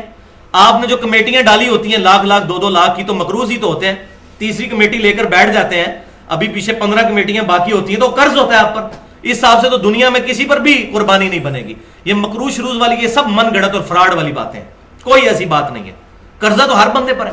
اور دوسری طرف حال یہ ہے کہ اگر سالی کی شادی آ جائے تو قرضہ بھی اٹھا کر جو ہے وہ بیوی بچوں کو کپڑے اور جوتیاں لے کر دیں گے، اور کوئی سرمنی آ جائے سارے کام کریں گے، لیکن قربانی میں جی میں تو مقروض ہوں۔ تو قرض بھی اگر اٹھانا پڑتا ہے کسی بندے کو، قربانی کرے وہ، اگر وہ سمجھتا ہے کہ میں اتار سکتا ہوں، قرض تو ہم سب اٹھاتے ہیں، جو کمیٹی ڈالی ہوتی ہے قرض ہی تو اٹھایا ہوتا ہے، ہمیں پتہ ہوتا ہے کہ ہم آہستہ آہستہ کر کے لوٹا دیں گے۔ تو اگر آپ کو قرض ملتا ہے تو ضرور قربانی کریں، کیونکہ وعید اس معاملے میں بہت سخت ہے۔ لیکن اگر کوئی بیچارہ بہت ہی مفلس ہے اور نہیں کر سکتا بیچارہ، تو وہ میں پہلے حدیث بتا چکا، سنن ابی داؤد، سنن نسائی اور المستدرک الحاکم میں صحیح سند کے ساتھ ہے، اور امام ذہبی نے بھی موافقت کی ہے کہ آپ صلی اللہ علیہ وسلم نے فرمایا کہ جس میں استطاعت نہیں ہے وہ پھر عید والے دن اپنے ناخن کاٹ لے اور بغلوں کے بال اور زیر ناف بال صاف کر لے، اور اس میں امپلائڈ ہے کہ پھر وہ یکم ذی الحجہ سے لے کر قربانی تک، قربانی کے دن تک، عید کی نماز تک یہ بال نہیں کاٹے گا، تو اللہ تعالیٰ اسے پوری قربانی کا ثواب انشاءاللہ عطا فرما دے گا۔ پوائنٹ نمبر 3، کہ ایک خاندان کے ایک فرد پر قربانی ہے یا سب نے ہی قربانی کرنی ہے؟ یہ بھی آج کل بڑا کریٹیکل ایشو ہے. یہ ساروں نے قربانی کرنی ہے؟ ایک خاندان میں جتنے بندے ہیں اور سارے امیر ہیں تو کیا سارے ہی کریں گے؟ تو بہتر تو یہی ہے سارے ہی کریں. جتنا میٹھا ڈالیں گے اتنا ہی بہتر ہے. آخرت کے لیے سیف کریں اس کو، عبادت. لیکن دین کی طرف سے اوبلیگیشن ہے کہ ایک خاندان کی طرف سے ایک قربانی ہوگی. ایک خاندان، ایک فیملی. اب فیملی یہ نہیں ہے کہ 5 بھائی ایک گھر میں شادی شدہ رہ رہے ہیں تو یہ ایک فیملی ہے، نہیں. ایک شادی شدہ بندہ اور اس کے بچے، یہ ایک فیملی ہے. ایک گھر میں اگر 5 بھائی ہیں تو یہ 5 فیملیز ہیں، الگ الگ اپنی قربانی دیں گے. یہ نہیں ہے نہیں جی ہم تو ابا جی کو تنخواہ دیتے ہیں، ایک ابا جی نے قربانی کر دی سب کی طرف سے ہوگی، نہیں. باقی خرچے لادا لادا ہیں، قربانی کی باری ہے تو ابا جی دیں گے، نہیں. تو ایک خاندان، میاں بیوی اور بچے، وہ ایک خاندان تصور ہوں گے، ان کی طرف سے ایک قربانی. اور وہ ثبوت جامعہ ترمذی اور سنن ابن ماجہ میں صحیح سند کے ساتھ حدیث ہے. عطا بن یسار تابعی کہتے ہیں کہ میں نے سیدنا ابو ایوب انصاری جو نبی صلی اللہ علیہ وسلم کے میزبان تھے ان سے پوچھا کہ آپ صلی اللہ علیہ وسلم کے زمانہ مبارک میں آپ لوگ قربانی کس طرح دیا کرتے تھے؟ تو انہوں نے کہا کہ آپ صلی اللہ علیہ وسلم کے مبارک زمانے میں ہم میں سے ہر شخص ایک خاندان کی طرف سے ایک ہی بکری قربان کیا کرتا تھا، اور وہ اس کے اور اس کے گھر والوں کی طرف سے تصور ہوتی تھی. لیکن بعد میں پھر صورتحال خراب ہوگی اور لوگ باہم فخر کرنے کے لیے ایک سے زیادہ قربانیاں کرنا شروع کر دیں، جس کا ذکر اگلی حدیث میں موجود ہے سنن ابن ماجہ میں ہی اور المستدرک للحاکم میں صحیح سند کے ساتھ. اور امام ذہبی نے بھی موافقت کی ہے کہ حذیفہ بن اسید رضی اللہ تعالیٰ عنہ کہتے ہیں کہ میرے گھر والوں نے مجھے اکسایا، حالانکہ میں یہ جانتا تھا کہ سنت یہ ہے کہ پورے گھر کی طرف سے ایک قربانی کی جائے، ایک بکری. لیکن میرے گھر والے مجھے اکساتے ہیں کہ میں زیادہ قربان کروں تاکہ لوگوں میں فخریہ طور پر یہ بات. یہ صحابہ کے زمانے میں یہ کام شروع ہو گیا کیونکہ امت کا فتنہ تو مال ہے نا. تو پھر وہ صحابی کہتے ہیں کہ اب ہم زیادہ قربانیاں کرتے ہیں، اگر نہ کریں تو لوگ ہمیں کہتے ہیں یہ کنجوس ہے. یہ اس زمانے میں بات ہو رہی ہے، کنجوس کہتے ہیں. تو یہاں پر یہ بات بھی سمجھ لیجئے کہ جو بیرون ملک لوگ آباد ہیں وہ گھر والوں کو یہاں پیسہ بھیجتے ہیں تو وہاں ان کو قربانی پھر کرنے کی ضرورت نہیں ہے. بیوی بچے ادھر ہیں، ماں باپ ادھر ہیں، تو وہاں سے پیسے بھجوا دیے تو اس کی طرف سے قربانی ہوگی. وہ خاندان کا سربراہ ہے، یہ نہیں ہے کہ اس نے لادا ادھر قربانی کرنی ہے. اسی طریقے سے فطرانے کے پیسے، باقی چیزیں جو ہیں وہ یہاں پر اگر کوئی بھجوا دیتا ہے تو یہاں پر دے دیں گے تو ادا ہو جائے گی. تو یہ الحمدللہ میں نے مسئلہ ساتھ کلیئر کر دیا کیونکہ یہ اکثر لوگ پوچھتے ہیں. پوائنٹ نمبر 4 کہ جانوروں کی کون سی اسپیشیز ہیں جن کی قربانی لگ سکتی ہے. تو سورۃ الانعام کی آیت نمبر 143 اور 144 میں وہ 4 اسپیشیز بتائی گئی ہیں، اور صحیح بخاری اور صحیح مسلم میں بھی ڈیٹیل موجود ہے. اور سورۃ الحج کے اندر اشارتاً ہے کہ بہیمۃ الانعام یعنی بے زبان مویشی جو ہیں، ان مویشیوں کی ڈیٹیل پھر سورۃ الانعام کی 143 اور 44 نمبر آیت میں ہے. تو یہ ٹوٹل قرآن اور سنت کی روشنی میں 5 قسم کے جانور ہیں جن کی قربانی لگ سکتی ہے. نمبر 1 دمبا، مینڈا بھی ہم کہتے ہیں. نمبر 2 بھیڑ، نر اور مادہ دونوں شامل ہیں، وہ آگے حدیث آ بھی جائے گی. نمبر 3 بکرا یا بکری. نمبر 4 گائے، اور نمبر 5 اونٹ. مگر اس میں شرط یہ ہے، صحیح مسلم میں حدیث ہے کہ قربانی نہیں لگے گی مگر مسنہ کی. مسنہ عربی میں کہتے ہیں دوندے جانور کو، 2 دانتوں والا، یعنی چھوٹے چھوٹے جو دانت گر کے یہاں پر 2 دانت بڑے نکلے ہوئے ہوتے ہیں. آپ اگر یہ دیکھیں نیچے ان کے 2 بڑے دانت نکلے ہوئے ہوتے ہیں. تو مسنہ کی قربانی لگے گی، دوندے جانور کی قربانی ہوگی. اور اس حدیث میں 7 ہی الفاظ موجود ہیں کہ مگر اگر کسی کو دوندا جانور نہ ملے تو جزع عربی لفظ ہے جو ایسی بھیڑ کے لیے یا دمبے کے لیے بولا جاتا ہے جس کی عمر 6 ماہ سے لے کر 1 سال تک ہوتی ہے، جس کو پکا کھیرا کہتے ہیں ہم. یعنی دوندا تو نہیں ہوگا لیکن مضبوط قسم کا. اور اس میں موسٹ پروبیبل جو زیادہ اتفاق رائے ہے وہ 1 سال کی عمر ہے، چاہے دوندا نہ بھی ہو. امام ترمذی بھی یہ حدیث صحیح مسلم والی لے کر آئے ہیں جامعہ ترمذی میں، اور اس کے تحت انہوں نے لکھ دیا کہ اس پر اجماع ہے کہ بھیڑ اور دمبا تو لگ جائے گا، کھیرا بھی بغیر دوندا اگر وہ 1 سال تک عمر کا ہے، لیکن بکری نہیں لگے گی، بکرا نہیں لگے گا. یہ جو کہتے ہیں جی پکا کھیرا جی لے جاؤ، نہیں وہ نہیں لگے گا. تو یہ بات بھی سمجھ لیجئے کہ بکری، دمبا اور بھیڑ وغیرہ یہ دوسرے سال میں جا کر دوندا ہوتے ہیں، یعنی ایک سال گزارنے کے بعد جب دوسرے سال میں انٹر ہوتے ہیں، بعض 13 ماہ میں، بعض 14 ماہ میں، لہذا سال عمر شرط نہیں بلکہ دوندا ہے، یہ انڈیکیٹر ہے دوندا۔ گائے تیسرے سال میں جا کے ہوتی ہے، یعنی 2 سال گزارنے کے بعد جب تیسرے سال میں انٹر ہوتی ہے، اور اونٹ 4 سال گزارنے کے بعد 5ویں سال میں پہنچ کر دوندا ہوتا ہے۔ چیک پوائنٹ جو ہے وہ دوندا ہے۔ لیکن یہاں پر حرام خوروں نے کیا کرتے ہیں کہ وہ کھیرا بکرا ہوتا ہے تگڑا قسم کا، اور اس کے سارے دانت توڑ دیتے ہیں، 2 دانت باقی رکھتے ہیں اور کہتے ہیں یہ دوندا ہے۔ حالانکہ وہ جو 2 دانت ہوتے ہیں نا دوندے کے، وہ بہت بڑے 2 دانت ہوتے ہیں۔ وہ کھیرے کے جو دانت چھوٹے چھوٹے سائڈ پہ ہوتے ہیں، میں آپ کو بتا رہا ہوں تاکہ یہ فوراً چیک کیا کریں، نیچے 2 بڑے دانت آپ کو الگ سے نظر آئیں گے دوندے کے۔ تو یہ نہیں کہ سارے دانت توڑ دیے، تو یہ حرام خوری تو عام ہو چکی ہے۔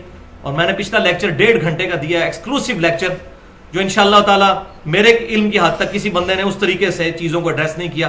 مسئلہ نمبر 51 کے نام سے اہل سنت پاک.com پر رزق حرام، فتنہ مال اور دنیا پرستی کا انجام اور اس کا علاج، یہ ساری کی ساری چیزیں فتنہ مال کی وجہ سے۔ اب صحیح مسلم میں حدیث ہے کہ حدیبیہ والے سال آپ صلی اللہ علیہ وسلم نے اونٹ اور گائے میں 7 مسلمانوں کو شریک کیا، یعنی اونٹ میں بھی 7 کو اور گائے میں بھی 7 کو۔ تو بکری کا تو ہم پہلے ہی پڑھ چکے ہیں کہ پورے گھر والوں کی طرف سے 1، لیکن یہاں 7 پر۔ اور جامع ترمذی میں ایک حدیث ہے جو سنن ابن ماجہ، مسند امام احمد اور المستدرک للحاکم میں بھی صحیح سند کے ساتھ ہے، امام ذہبی نے بھی موافقت کی ہے، کہ عید الاضحیٰ کے موقع پر آپ صلی اللہ علیہ وسلم نے گائے میں 7 لوگوں کو شریک فرمایا اور اونٹ میں 10 لوگ۔ یہ حدیث بھی صحیح ہے۔ اس کے درمیان آپٹیمل سولوشن تطبیق یہ ہے کہ اگر تو حج کی قربانی ہے، کیونکہ حدیبیہ والے سال حج اور عمرے والا معاملہ تھا، اس نیت سے لوگ نکلے تھے صحابہ کرام علیہم رضوان، تو اس میں پھر اونٹ میں 7 سے زیادہ لوگ شریک نہیں ہوں گے، اور عید قربان والے مسئلے میں 10 تک شریک ہو سکتے ہیں۔ اور یہ 10 اور 7 کا جو فگر ہے یہ ایکسٹریم ہے، 6 بھی ہو سکتے ہیں، 5 بھی ہو سکتے ہیں، ایک بندہ بھی ایک گائے دے سکتا ہے۔ یہ 7 زیادہ سے زیادہ ہے گائے میں اور 10 اونٹ کے اندر۔ اب آ رہا ہے جناب بھینس کا مسئلہ۔ یہ بھینس بڑی مصیبت بنی ہوئی ہے ہمارے لیے، خصوصاً کتاب و سنت کے منہج پر چلنے والے لوگوں کے لیے۔ تو میں نے اجماع کی حجیت پر مسئلہ نمبر 31 میں گفتگو کی ہے کہ پوری امت کا اجماع ہے بھینس کے حلال ہونے پر، اور اس میں نے بتایا کہ اگر یہ کہتے ہیں امام حنیفہ رحمۃ اللہ علیہ نے بتایا، تو میں کہتا ہوں کہ کینگرو، مجھے اگلے دن فون آیا جی کینگرو حلال ہے یا حرام، تو آپ مجھے بتائیں فقہ حنفی میں کینگرو کا مسئلہ۔ ان کے بعد بھی 500 سال کے لوگوں کو کینگرو کا نام بھی نہیں سنا ہوگا، تو میں بتاتا ہوں کینگرو حلال ہے، کیونکہ وہ بھی مویشی ہے، بہیمۃ الانام میں آتا ہے، حلال ہے کیونکہ اس کی حرمت کوئی نہیں ثابت۔ تو آپ سب میرے مقلد ہو جائیں، میں نے بتایا کینگرو کا مسئلہ میں نے حل کر دیا۔ تو یہ بات سمجھ لیجئے، بھینس حلال ہے۔ جہاں تک بھینس کی قربانی کا مسئلہ ہے تو اب یہ اجتہادی مسئلہ ہے۔ ہمارے جو حنفی لوگ ہیں وہ اس کو، بھینس تو ظاہر قربان نہیں کرتے، اتنی کوئی بیوقوفی کون کرے گا، دودھ دینے والی بھینس جو ہے اتنی مہنگی آتی ہے، 2.5-3 لاکھ اور بعض 5-6 لاکھ تک بھی جو زیادہ دودھ دیتی ہیں، صحت مند قسم کی آسٹریلین جو ہیں، تو وہ قربان کرتے ہیں بھینس کا نر، اس کو ہم کٹا کہتے ہیں پنجابی زبان کے اندر۔ بیل کا لفظ تو بولا جاتا ہے جی اس کے لیے، گائے کے میل کے لیے، تو وہ کرتے ہیں قربان۔ تو اس میں اب مسئلہ یہ ہے کہ یہ مسئلہ ہے اجتہادی۔ اب اس میں میری اپنی رجوع کے اجتہاد میں اختلاف ہو سکتا ہے، اگر کوئی کر لیتا ہے تو ہم اس پہ کوئی بدعت کا فتویٰ نہیں لگاتے۔ میری اپنی پرسنل رائے یہ ہے کہ بھینس کی قربانی سے پرہیز کرنے میں ہی عافیت ہے۔ اس کی وجہ یہ ہے کہ قرآن پاک میں جو ڈیٹیل مویشی بتائے گئے ہیں، اب اس کے علاوہ بھی کئی مویشی ہیں جو حلال ہیں، نیل گائے حلال ہے، ہرن، اگر کوئی ہے جی ہرن اور بکری تقریباً ملتے جلتے ہیں تو ہرن کی قربانی بھی، اب یہ تو حنفی بھی نہیں مانتے۔ لہٰذا قیاس جو ہے اس مسئلے میں کرنے سے بچا جائے، قیاس کو ہم اسلام کا حصہ مانتے ہیں، لیکن کتاب و سنت اجماع میں اگر کوئی بات نہ ملے تو، لیکن اگر کوئی بھینس کی قربانی کر لیتا ہے ہم اس پہ فتویٰ کوئی نہیں لگاتے اس مسئلے میں، کیونکہ مسئلہ اتنا کلیئر نہیں ہے۔ تو یہ الزامی جواب میں نے ہرن والا بھی بتا دیا کہ اس کو اگر بکری کے حکم میں داخل کیا جائے تو پھر ہرن کی قربانی بھی لگ جاتی ہے۔ پوائنٹ نمبر 5 کہ کون سے عیب ایسے ہیں کہ جن کی وجہ سے قربانی نہیں کی جائے گی اگر وہ جانور میں پائے جاتے ہوں۔ تو اس میں پہلی حدیث سنن ابی داؤد، جامع ترمذی، سنن نسائی اور سنن ابن ماجہ میں صحیح سند کے ساتھ ہے کہ آپ صلی اللہ علیہ وسلم نے 4 قسم کے جانوروں کی قربانی کرنے سے منع فرما دیا ہے۔ نمبر 1 کانا جانور، نمبر 2 بیمار جانور، نمبر 3 جو واضح طور پر لنگڑا ہو. یہ کانے سے مراد تھوڑا سا کانا نہیں، جو واضح طور پر کانا ہو، اور بیمار بھی واضح طور پر ہو، لنگڑا بھی واضح طور پر. اور چوتھا لاغر قسم کا، بالکل مریل قسم کا اگر کوئی جانور ہے جس کی ہڈیوں پر گوشت ہی نہیں ہے تو وہ اس کی قربانی نہیں لگے گی، کیونکہ اللہ از دا ٹاپ پرائورٹی. دوسری حدیث جامعہ ترمذی، سنن ابی داؤد اور سنن نسائی کے اندر موجود ہے. آپ صلی اللہ علیہ وسلم نے کانا جو جانور ہے اس کی قربانی سے منع فرمایا، اور آپ صلی اللہ علیہ وسلم نے اس بات سے بھی منع فرمایا کہ کوئی ایسا جانور قربان نہ کیا جائے جس کے کان چرے ہوئے ہوں یا اس کے کانوں میں سوراخ ہو یا کان کاٹے گئے ہوں، کیونکہ یہ بھی واضح عیب ہے. اور تیسری حدیث جامعہ ترمذی، سنن ابی داؤد، سنن نسائی اور سنن ابن ماجہ میں موجود ہے کہ کان کٹے ہوئے اور سینگ ٹوٹے ہوئے جانور کی قربانی بھی آپ صلی اللہ علیہ وسلم نے کرنے سے منع فرمایا. اب یہاں بڑا کریٹیکل مسئلہ ہے کہ آپ نے جانور لیا، اس وقت تو بیچارہ ٹھیک تھا، گھر پہنچے بیمار ہو گیا یا کوئی ایسا مسئلہ بن گیا کہ اس کی ٹانگ ٹوٹ گئی یا کوئی اس طرح کا ایشو بن گیا، تو اس کے بارے میں حدیثیں تو ملتی ہیں لیکن ان میں کوئی صحیح سند والی حدیث نہیں. البتہ ایک قول ایک صحابی کا صحیح سند کے ساتھ المصنف عبد الرزاق میں موجود ہے، عبداللہ بن زبیر رضی اللہ تعالی عنہما کا. وہ فرماتے ہیں انہوں نے ایک کانی اونٹنی دیکھی جس کی قربانی کے لیے لوگ جمع تھے، تو انہوں نے فرمایا کہ اگر اس اونٹنی میں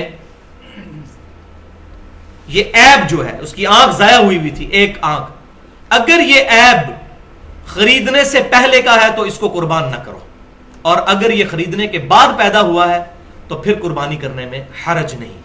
لہذا اس اثر سے یہ بات بالکل کلیئر ہو گئی کہ اگر کسی جانور میں کوئی ایسا عیب پیدا ہو جائے جو خریدنے کے بعد ہے تو اس کی قربانی بالکل درست ہے، اور یہ عقل کے بھی قریب ہے الحمدللہ.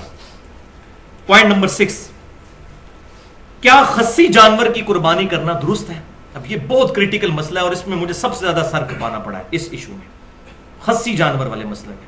اور میرے لیے پریشانی کا باعث اس وقت یہ معاملہ بن گیا جب مجھے یہ بات پتہ چلی کہ ہمارے جو اہل تشیع بھائی ہیں وہ خصی جانور کی قربانی کو جائز نہیں سمجھتے، اور ہمارے اہل سنت میں سے بھی جماعت المسلمین والے جو ہیں وہ اس کی قربانی کو جائز نہیں سمجھتے.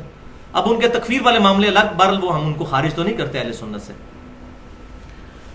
مولا علی رضی اللہ تعالیٰ عنہ، مولا سے مراد دلی جگری یار ہمارے، خوارج کے خلاف قتال بھی کیا، حالانکہ تکفیری تھے وہ، لیکن ان کے جنازے بھی خود پڑھائے اور فرمایا کہ یہ مجھے کافر سمجھتے ہیں، میں ان کو کافر نہیں سمجھتا. تو سیکچولی ڈسیبل جو جانور ہے، خصی جانور، اس کی قربانی، تو بھائیو ایک اصولی بات تو سمجھ لیجئے، سورۃ النساء کے اندر یہ بات آئی، آیت نمبر 119، جس پر میں نے تقریباً 2 گھنٹے اپنی تفسیر کلاس میں گفتگو کی تھی. داڑھی کا مسئلہ بھی اور باقی ایشوز بھی اس میں نے بیان کیے تھے. بسم اللہ الرحمن الرحیم.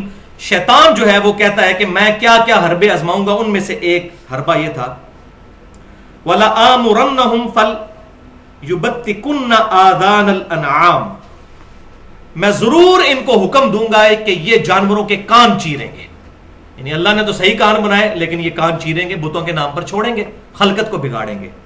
وَلَآمُرَنَّهُمْ، اور میں ضرور انہیں حکم دوں گا، شیطان نے کہا، فَلْيُغَيِّرُنَّ خَلْقَ اللَّهِ، تو پس ضرور یہ اللہ کی بنائی ہوئی تخلیق کو بدل دیں گے. تو جانور کو خصی کرنا بھی بیسیکلی اللہ کی بنائی ہوئی تخلیق کو بدلنا ہے، اس میں کوئی شک ہی نہیں ہے کہ نر کو آپ جو ہے وہ سیکچولی ڈسیبل کر رہے ہیں، اللہ کی تخلیق بدل رہے ہیں، اور ظاہر ہے وہ تکلیف دہ امر بھی ہوتا ہے.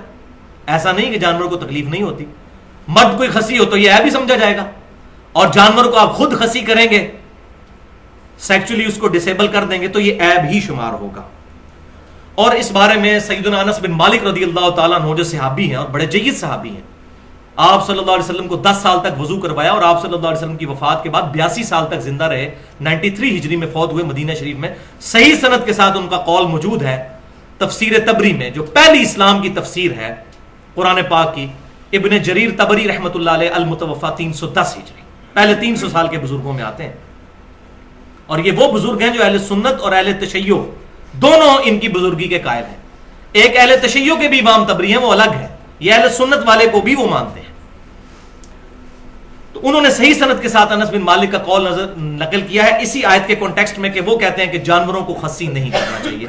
اس کے علاوہ بھی کئی تابعین کے اقوال مصنف ابن ابی شیبہ میں اور باقی سنن الکبریٰ البہقی میں موجود ہے کہ جانوروں کو خصی کرنا تابعین کے گروہ میں برا سمجھا گیا ہے، اور چند ایک تابعین اس کے جواز کے بھی قائل ہیں، وہ بھی اقوال ملتے ہیں، لیکن وہ اتنے واضح نہیں۔ قربانی کے حوالے سے کوئی قول نہیں ہے کہ قربانی کے لیے خصی جانور لگایا جائے، ویسے ہے کہ کبھی ضرورت پڑے تو خصی کرنا، اور بڑے گول مول الفاظ موجود ہیں، اور اس میں جو واضح الفاظ ہیں وہ بھی بڑی مشکل کے ساتھ ہی ہیں۔ سنن الکبریٰ البہقی میں امام بہقی رحمۃ اللہ علیہ نے لکھا ہے، کامنٹس دیے ہیں کہ کوئی بہت ضرورت پڑ جائے تو جانور کو خصی کرنا جائز ہے۔ اب وہ ضرورت نہیں انہوں نے بتائی کہ کون سی، قربانی کا ذکر کوئی نہیں کیا۔ اسی طریقے سے مسائل احمد میں بھی امام احمد بن حنبل رحمۃ اللہ علیہ کے جو فتاوی ہیں، احمد بن حنبل رحمۃ اللہ علیہ کہتے ہیں کہ انشاءاللہ میں امید کرتا ہوں کہ خصی جانور کی قربانی قبول ہو جائے گی۔ اب یعنی کہ وہ اس کو جسٹ جائز کے زمرے میں لے رہے ہیں، کوئی افضل نہیں جس طرح ہمارے یہاں موجود ہے کہ جی خصی جانور کی قربانی کرنا افضل ہے۔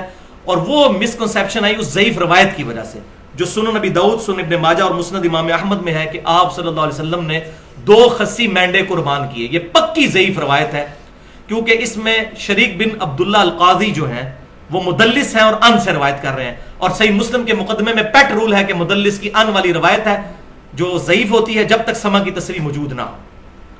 اور یہی وہ حکم ہے جو اس حدیث میں بھی ہے سنن نبی داؤد کی کہ آپ صلی اللہ علیہ وسلم سجدے میں جاتے وقت پہلے گھٹنے لگاتے تھے بعد میں ہاتھ۔ اس روایت کو بھی ضعیف اسی وجہ سے کہا جاتا ہے، اور ہم ہاتھ پہلے لگانے کے قائل ہیں کہ اس روایت میں یہ راوی مدلس ہے، تو اگر یہ صحیح ماننی ہے پھر وہ بھی صحیح ماننی پڑے گی۔ تو یہ 2 نمبر پالیسی نہیں ہونی چاہیے اس معاملے میں، ایک اصول رکھا جائے۔ تو اس روایت کے اندر 2 خصی مینڈے جو قربان کرنے والی روایت ہے، اس میں سوری میں نے یہ غلط بتا دیا، محمد بن اسحاق جو ہیں یہ مدلس ہیں اور ان سے روایت کر رہے ہیں۔ اچھا، اب اس میں کنکلوژن کیا ہے، آج ہم کس رزلٹ پر پہنچے؟ تو اس معاملے میں میرا پوائنٹ آف ویو یہ ہے کہ بہتر یہی ہے کہ خصی جانور کی قربانی سے اوائڈ کیا جائے۔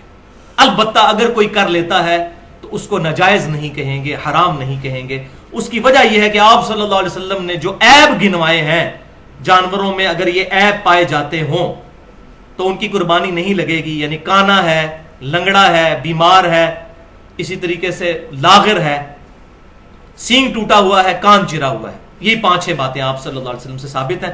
اس میں خصی ہونا بیان نہیں ہے، لہٰذا ہم خود سے شریعت سازی نہیں کر سکتے۔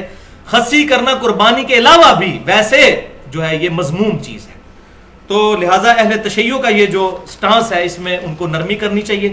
البتہ اس معاملے میں ان کے ساتھ ہوں کہ خصی بکرا نہ کیا جائے تو یہی بہتر ہے، اسی میں عافیت ہے۔ پوائنٹ نمبر 7، قربانی کا وقت کب شروع ہوتا ہے؟ تو صحیح بخاری اور صحیح مسلم میں حدیث ہے کہ آپ صلی اللہ علیہ وسلم نے بیان فرمایا کہ جس نے عید سے پہلے ذبح کیا اس نے اپنے اور اپنے گھر والوں کے لیے ذبح کیا، اور جس نے عید کے بعد ذبح کیا، عید کی نماز ہونے کے بعد، نماز پڑھنے کے بعد، اس کی قربانی مکمل قربانی ہے اور مسلمانوں کے طریقے پر ہے۔ جبکہ دوسری حدیث صحیح بخاری اور صحیح مسلم میں ہے کہ جو شخص عید سے پہلے قربانی کر لے تو وہ بعد میں دوبارہ قربانی کرے۔ اب اس سے بھی بات ثابت ہوتی ہے کہ یہ بڑی تاکیدی سنت ہے، ورنہ دوبارہ کرنے کی ضرورت ہی کوئی نہیں تھی، تو فرمایا دوبارہ کرے، بخاری اور مسلم میں ہے۔ پوائنٹ نمبر 8، آپ صلی اللہ علیہ وسلم کی صحیح مسلم میں حدیث ہے کہ آپ صلی اللہ علیہ وسلم نے فرمایا کہ اللہ نے ہر شے پر احسان کرنے کا حکم فرمایا ہے، لہٰذا جب تم ذبح کرنے لگو تو اچھے طریقے سے ذبح کرو اور اپنی چھری کو بھی تیز کر کے جانور کو آرام پہنچاؤ، کھنڈی چھری نہ پھیری جائے، تیز چھری۔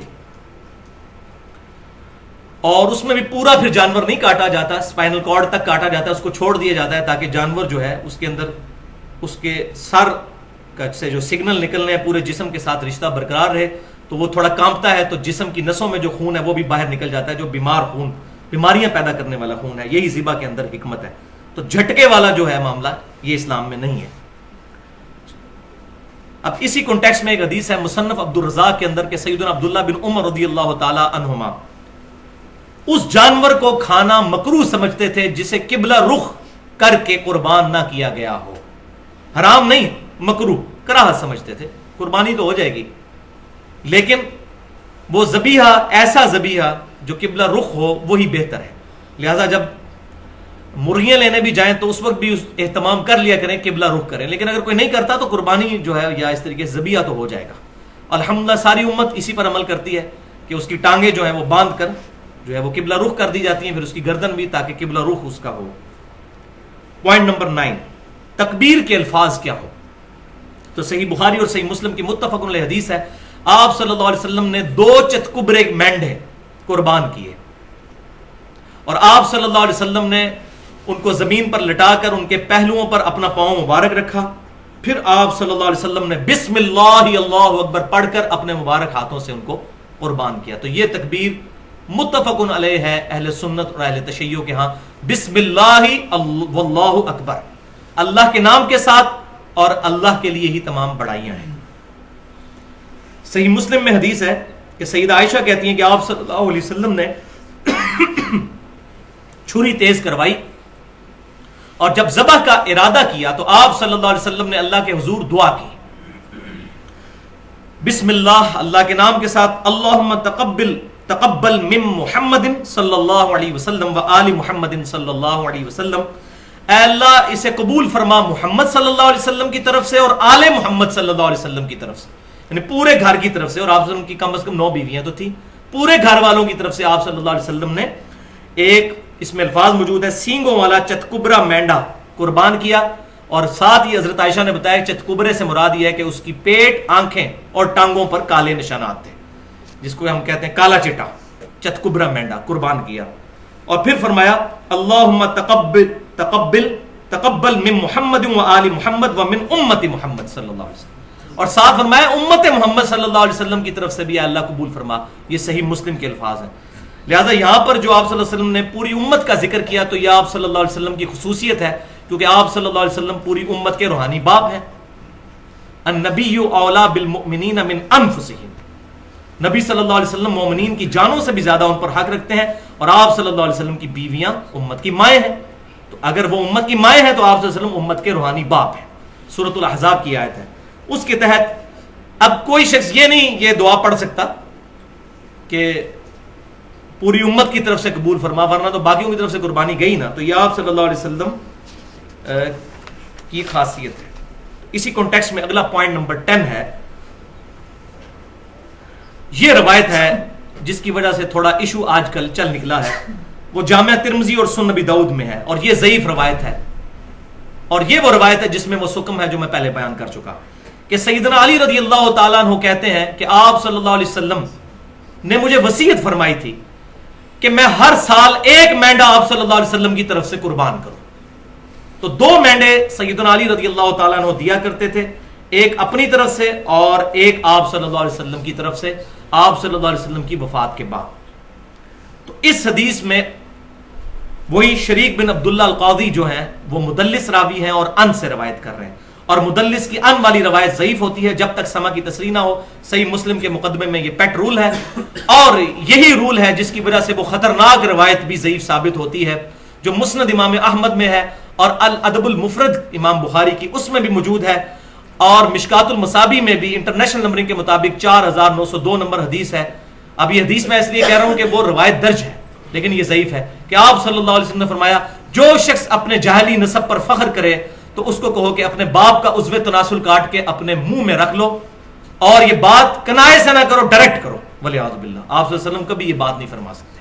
وَإِنَّكَ لَعَلَىٰ خُلُقٍ عَظِيمٍ، اور بخاری مسلم کی متفق علیہ حدیث ہے، آپ صلی اللہ علیہ وسلم میں کنواری لڑکیوں سے زیادہ شرم و حیا تھی، یہ ہو ہی نہیں سکتا۔ تو اس روایت میں حسن بصری مدلس ہیں اور ان سے روایت کر رہے ہیں، اگر یہ کسی نے صحیح ماننی ہے پھر وہ بھی صحیح مانے گا، تو یہ روایت بالکل ضعیف ہے۔ اور امام ترمذی رحمۃ اللہ علیہ بھی اس روایت کے تحت 1495 نمبر روایت کے تحت ایک مسئلہ بھی انہوں نے سالو کیا ہے، کہ عبداللہ بن مبارک رضی اللہ تعالیٰ عنہ کا قول ہے رحمۃ اللہ علیہ، جو تبع تابعین میں سے ہیں، المتوفى 181 ہجری، امام حنیفہ رحمۃ اللہ علیہ کے شاگردوں میں سے ہیں، وہ کہتے ہیں کہ میت کی طرف سے قربانی کرنا درست نہیں ہے اس حدیث کے کانٹیکسٹ میں، یعنی انہوں نے اگر اس حدیث کو لیا بھی تو نبی صلی اللہ علیہ وسلم کے ساتھ خصوصیت کے طور پہ، کہ آپ صلی اللہ علیہ وسلم کی طرف سے چلو قربانی کر دی، کسی کو اگر ذوق کلیئر نہیں اس حدیث کا، کوئی بدعت کا فتویٰ نہیں، آج بھی کوئی کر لیتا ہے جس کو یہ بات پتہ نہیں ہے، ہاں پتہ چل جائے پھر بچنے میں عافیت ہے، بدعت کا فتویٰ ہم پھر بھی نہیں لگاتے۔ تو عبداللہ بن مبارک کہتے ہیں کہ میت کی طرف سے قربانی نہ کی جائے، البتہ میت کی طرف سے جو جانور ذبح کیا جائے گا وہ صدقہ پھر ہوگا. اور پھر فرمایا کہ اس سارے کو ہی قربان جو کیا ہوا جانور ہے سارے کو ہی پھر صدقہ کرنا ہوگا, اپنے پاس نہیں رکھ سکتے کیونکہ یہ صدقے کا گوشت ہے. اور اس میں یہ بات یاد رکھیے, یہ بکرا بھی پھر الگ سے کرنا ہوگا.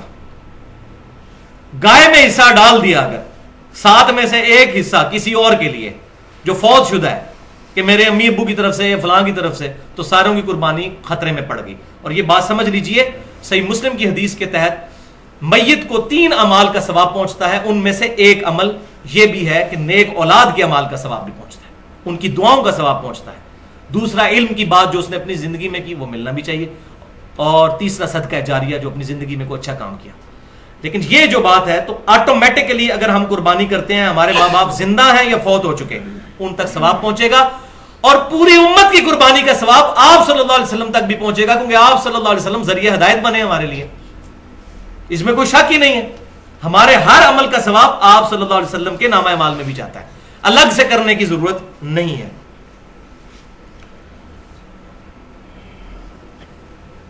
اب جناب کریٹیکل مسئلہ ایک اور آ رہا ہے, پوائنٹ نمبر 11. کیا قربانی میں عقیقہ والا معاملہ بھی شامل کیا جا سکتا ہے یا نہیں؟ کیونکہ اکثر ہمارے معاشرے میں ہو رہا ہے کہ وہ 6 حصے رکھے ہوتے ہیں گائے کے اور 7واں رکھ دیتے ہیں قربانی کے ساتھ 7واں عقیقے کا بھی. لڑکی ہو تو 1 رکھ دیا, لڑکا ہوا تو 2. حالانکہ دنیا کی کسی حدیث کی کتاب میں ضعیف سند کے ساتھ بھی کوئی ایسی روایت موجود نہیں ہے کہ یہ معاملہ کیا جائے گا عقیقے میں. عقیقے میں تو پوری جان دینی ہے. اب عقیقے کا مسئلہ بھی سن لیجئے. صحیح بخاری میں حدیث ہے, آپ صلی اللہ علیہ وسلم نے فرمایا لڑکے کے پیدا ہونے پر عقیقہ ہے, اس کی طرف سے خون بہاؤ. یعنی پورا جانور, لڑکے کے بدلے ایک جانور قربان کرنا ہے. اور وہ میں اپنی طرف سے نہیں کہہ رہا, جامعہ ترمذی, سنن ابی داؤد اور سنن نسائی میں صحیح سند کے ساتھ ہے. آپ صلی اللہ علیہ وسلم نے فرمایا بچہ اپنے عقیقے کے عوض گروی ہوتا ہے, 7ویں دن اس کا عقیقہ کرو. گروی کیا ہے؟ پوری جان دینی, جان کے بدلے جان. اس کا عقیقہ کرو 7ویں دن, اس کا نام رکھو اور اس کا سر مڈاؤ. یہ 3 کام کرو. اور تیسری حدیث جامعہ ترمذی, سنن ابی داؤد اور سنن نسائی میں موجود ہے. آپ صلی اللہ علیہ وسلم نے فرمایا لڑکے کی طرف سے 2 بکریاں یا بکرے اور لڑکی کی طرف سے 1 کرو. اور جامعہ ترمذی میں ڈیٹیل ساتھ موجود ہے کہ آپ صلی اللہ علیہ وسلم نے فرمایا کہ اس میں نر اور مادہ میں کوئی مسئلہ نہیں, نر بھی کر سکتے ہو اور مادہ بھی. ہمارے اہل تشیع بھائی جو ہیں وہ عقیقے اور قربانی میں صرف نر کے قائل ہیں, لیکن یہ حدیث ہمارے پاس موجود ہے کہ نر اور مادہ دونوں کی قربانی لگ سکتی ہے. البتہ نر کا ہونا زیادہ بہتر ہوگا, کیونکہ سیدنا اسماعیل علیہ السلام کے لیے مینڈا ہی اتارا گیا تھا آسمان سے. تو یہ عقیقے والا مسئلہ میں نے کلیئر کیا. تو سنن الکبریٰ البہیقی میں صحیح سند کے ساتھ موجود ہے کہ آپ صلی اللہ علیہ وسلم نے اعلان نبوت کے بعد اپنا عقیقہ کیا. اس سے یہ بات ثابت ہوئی کہ اگر کسی شخص کو زندگی میں عقیقہ کرنے کی استطاعت نہیں ملی, اس کے ماں باپ کو نہیں تھی, بعد میں اس کو مل گئی, تو اب وہ اپنا عقیقہ خود کر سکتا ہے بڑی عمر میں بھی پہنچ کر. لیکن جان بوجھ کر لیٹ کرنا, جی منڈے دا چاچا آ رہا ہے تو منڈے دا تایا پہ آندا ہے باہروں, تو عید تو بات کریں گے, فلانے تو بات کریں گے, یہ بات نہیں. ورنہ وہ اس کے بعد تو عام صدقہ ہوگا. 7ویں دن ہی عقیقہ کرنا ہے. یعنی بچہ اگر سوموار کو پیدا ہوا تو عقیقہ اتوار کو ہوگا, بچہ اگر اتوار کو پیدا ہوا تو عقیقہ ہوگا ہفتے والے دن, 7ویں دن. اور رات میں اگر بچہ پیدا ہوا ہے تو وہ اسلامی دن جو ہے وہ مغرب سے شروع ہو جاتا ہے, اس کا بھی اعتبار کرنا ہوگا. ہاں جی, اب آ رہا ہے جناب کڑوا مسئلہ, پوائنٹ نمبر 12. نسبت تو اس کی بڑی اچھی آئی ہے 12 کی, لیکن مسئلہ بڑا کریٹیکل ہے, اور وہ ہے کہ قربانی کے دن کتنے ہیں. تو پہلی بات یہ سمجھ لیجئے کہ عید کے دن 2 ہیں. عید الفطر 1 شوال کو, اور عید الاضحیٰ یعنی قربانی والی عید 10 ذوالحجہ کو. عید کے دن 2 ہیں. یہ بڑی عید کے 3 دن نہیں ہوتے, عید کے 2 ہی دن ہوتے ہیں, ایک چھوٹی عید اور بڑی عید. اور یہ میں اپنی طرف سے نہیں کہہ رہا, سنن ابی داؤد میں, سنن نسائی میں اور المستدرک للحاکم میں صحیح سند کے ساتھ حدیث ہے, اور امام ذہبی نے بھی اس روایت کی موافقت کی ہے کہ آپ صلی اللہ علیہ وسلم جب مدینہ شریف تشریف لائے تو انصار میں 2 دن ایسے تھے وہ منایا کرتے تھے خوشی کے طور پر. تو آپ صلی اللہ علیہ وسلم نے فرمایا اللہ تعالیٰ نے تمہیں ان 2 دنوں کے بدلے میں 2 عید کے دن عطا فرمائے ہیں، ایک عید الاضحیٰ کا دن اور دوسرا عید الفطر کا دن. تو 2 دن، یعنی 2 دن ہیں، عید کے 2 دن ہیں.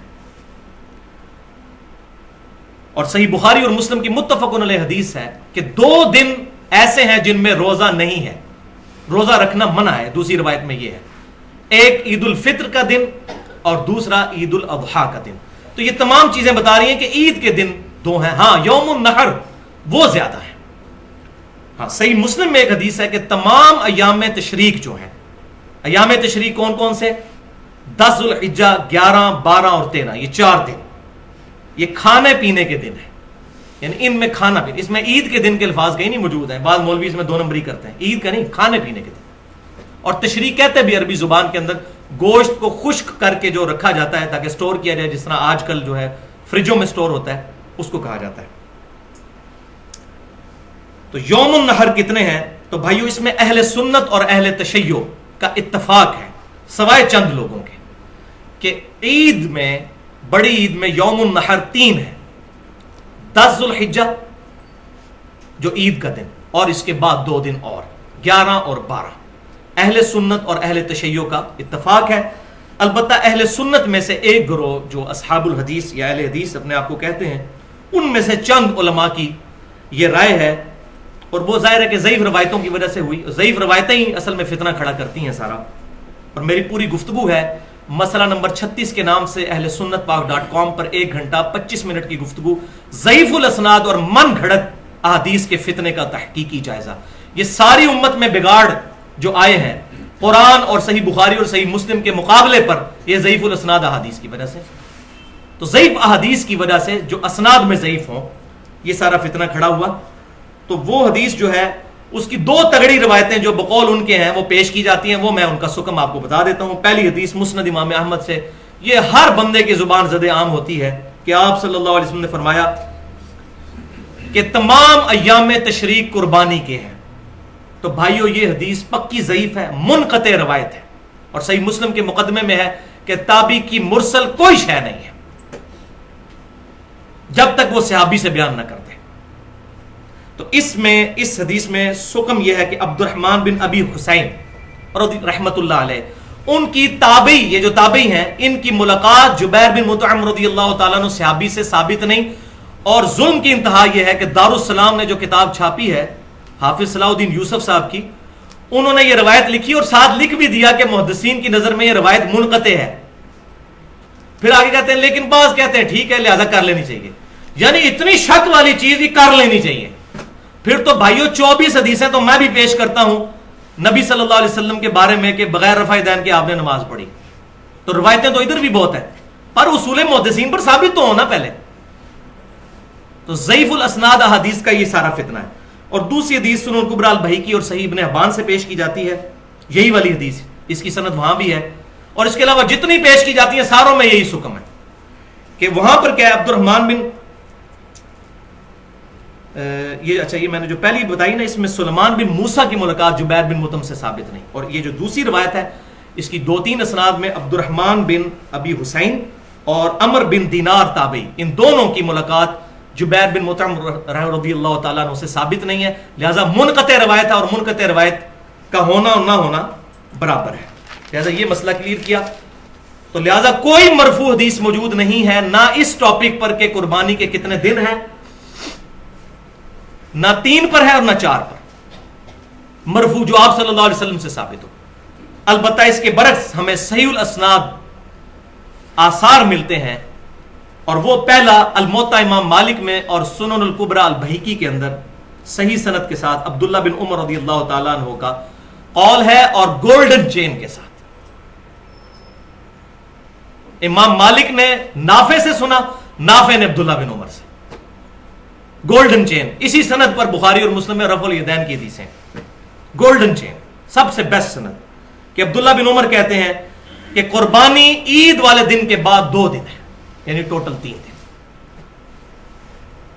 بلکہ احکام القرآن جو امام طحاوی رحمۃ اللہ علیہ المتوفا 321 ہجری ان کی کتاب ہے، اس میں صحیح سند کے ساتھ مولا علی رضی اللہ تعالیٰ عنہ، اور مولا سے مراد جگری یار جو جامعہ ترمذی میں حدیث ہے، جس کا مولا میں اس کا مولا علی رضی اللہ تعالیٰ۔ مولا سے مراد مشکل کشا نہیں، اور اس میں میری پوری گفتگو بھی ہے sunnatpak.com پر، 2.25 گھنٹے کی دعا صرف اللہ ہی سے، مسئلہ نمبر 3 کے نام سے اور مسئلہ نمبر 43 کے نام سے، وسیلہ اور توسل کے صحیح احکام و مسائل، وہ بھی 1.5 گھنٹے کی گفتگو ہے الحمدللہ، یہ میں نے ایشوز میں ریزالو کیا ہے۔ تو اسی بک میں ہے کہ سیدنا علی رضی اللہ تعالیٰ عنہ کا قول ہے صحیح سند کے ساتھ کہ قربانی کے کل 3 ہی دن ہیں، 10، 11 اور 12۔ اور اسی کتاب میں عبداللہ بن عباس رضی اللہ تعالیٰ عنہما کا بھی قول ہے صحیح سند کے ساتھ کہ قربانی کے دن عید کے بعد 2 ہیں، لیکن افضل دن پہلے دن ہی قربانی کرنا ہے۔ یہ مسئلہ بھی کلیئر ہو گیا۔ لہذا یہ 4 دن جو اونٹ کھڑا رکھتے ہیں اور پھر قربان کر رہے ہوتے ہیں، یہ ہم مردہ سنت زندہ کر رہے ہیں۔ تو یہ عبداللہ بن عباس کہہ رہے ہیں پہلا دن افضل ہے، یہ کوئی مردہ سنت زندہ نہیں ہے، پہلے سنت تو ثابت ہو صحیح سند کے ساتھ۔ تو مردہ سنتیں جو بخاری اور مسلم سے ثابت ہیں اس کو زندہ کرنے کے لیے کوئی تیار ہی نہیں، وہ میں بتا دیتا ہوں اگر اس کے لیے کوئی تیار ہو جائے۔ بخاری اور مسلم کی متفق علیہ حدیث ہے، آپ صلی اللہ علیہ وسلم نے فتح مکہ کے موقع پر کالی پگڑی پہنی ہوئی تھی اور اس کے 2 شملے چھوڑے ہوئے تھے دائیں اور بائیں کندھے پر۔ اس مردہ سنت کو بھی زندہ کریں نا، سارے لوگ پگڑیاں باندھیں۔ المستدرک للحاکم میں صحیح سند کے ساتھ ہے، سعد بن ابی وقاص کہتے ہیں میں نے سفید کلر کی پگڑی باندھی ہوئی تھی اور شملہ نہیں چھوڑا تھا، تو آپ صلی اللہ علیہ وسلم نے اپنے مبارک ہاتھوں سے وہ پگڑی کھول کر دوبارہ مجھے باندھی اور 1 چپے کے برابر جو ہے وہ شملہ چھوڑا اور فرمایا سعد اس طرح پگڑی باندھا کرو، خوبصورت لگتی۔ تو اس مردہ سنت کو بھی کوئی زندہ کرے نا۔ اچھا، اب ایک اور نئی آج ہی مجھے سننے کو ایک بات ملی کہ جی حاجی جو ہے وہ منا میں ہوتے ہیں، تو منا میں تو قرآن پاک میں سورۃ البقرہ کی آیت نمبر 203 میں آیا ہے کہ منا میں تو آپ 3 دن مزید رہ سکتے ہیں، 2 دن کے بعد بھی لوٹ سکتے ہیں، یعنی 10 کے بعد 11 اور 12۔ عموماً تمام حاجی 12 تک آ جاتے ہیں، لیکن اس میں اجازت ہے قرآن پاک میں سورۃ البقرہ آیت نمبر 203 میں کہ کوئی تیسرے دن بھی رہنا چاہے تو رہ سکتا ہے۔ تو کہتے ہیں چونکہ وہ منا میں 3 دن رہا جا سکتا ہے، لہذا قربانی بھی 3 دن ہو سکتی ہے۔ بھائیو یہ مسئلہ کہاں سے نکال لیا؟ ان بچاروں نے شاید حج کیا ہی نہیں ہوا، ان کو حج کی بنیاد ہی نہیں پتا کہ حج میں پہلے دن جب کنکریاں مارنی ہوتی ہیں منا میں، اس کے بعد قربانی کر کے پھر سر کے بال منڈانے ہوتے ہیں اور پھر طواف زیارت کرنا ہوتا ہے عام کپڑوں میں غسل کرنے کے بعد۔ اگر کسی بندے نے پہلے دن قربانی نہیں کی ہے، چلیں ٹھیک ہے، پہلی کنکریاں تو اس نے مار لی، اگلے دن کی جو کنکریاں وہ تو اس وقت تک مار ہی نہیں سکتا جب تک وہ درمیان والا کام نہیں کرے گا، یعنی قربانی اور سر منڈانا اور طواف زیارت۔ تو دوسرے دن کی کنکریاں وہ کیسے مارے گا؟ اگر دوسرے دن بھی، تو حاجی تو دوسرے دن بھی قربانی نہیں کر سکتا، حاجی نے تو قربانی پہلے دن کرنی ہوتی ہے۔ تو یہ بالکل فراڈ بچایا ہوا ہے، پتہ نہیں کہاں سے یہ باتیں لکھ لی ہیں۔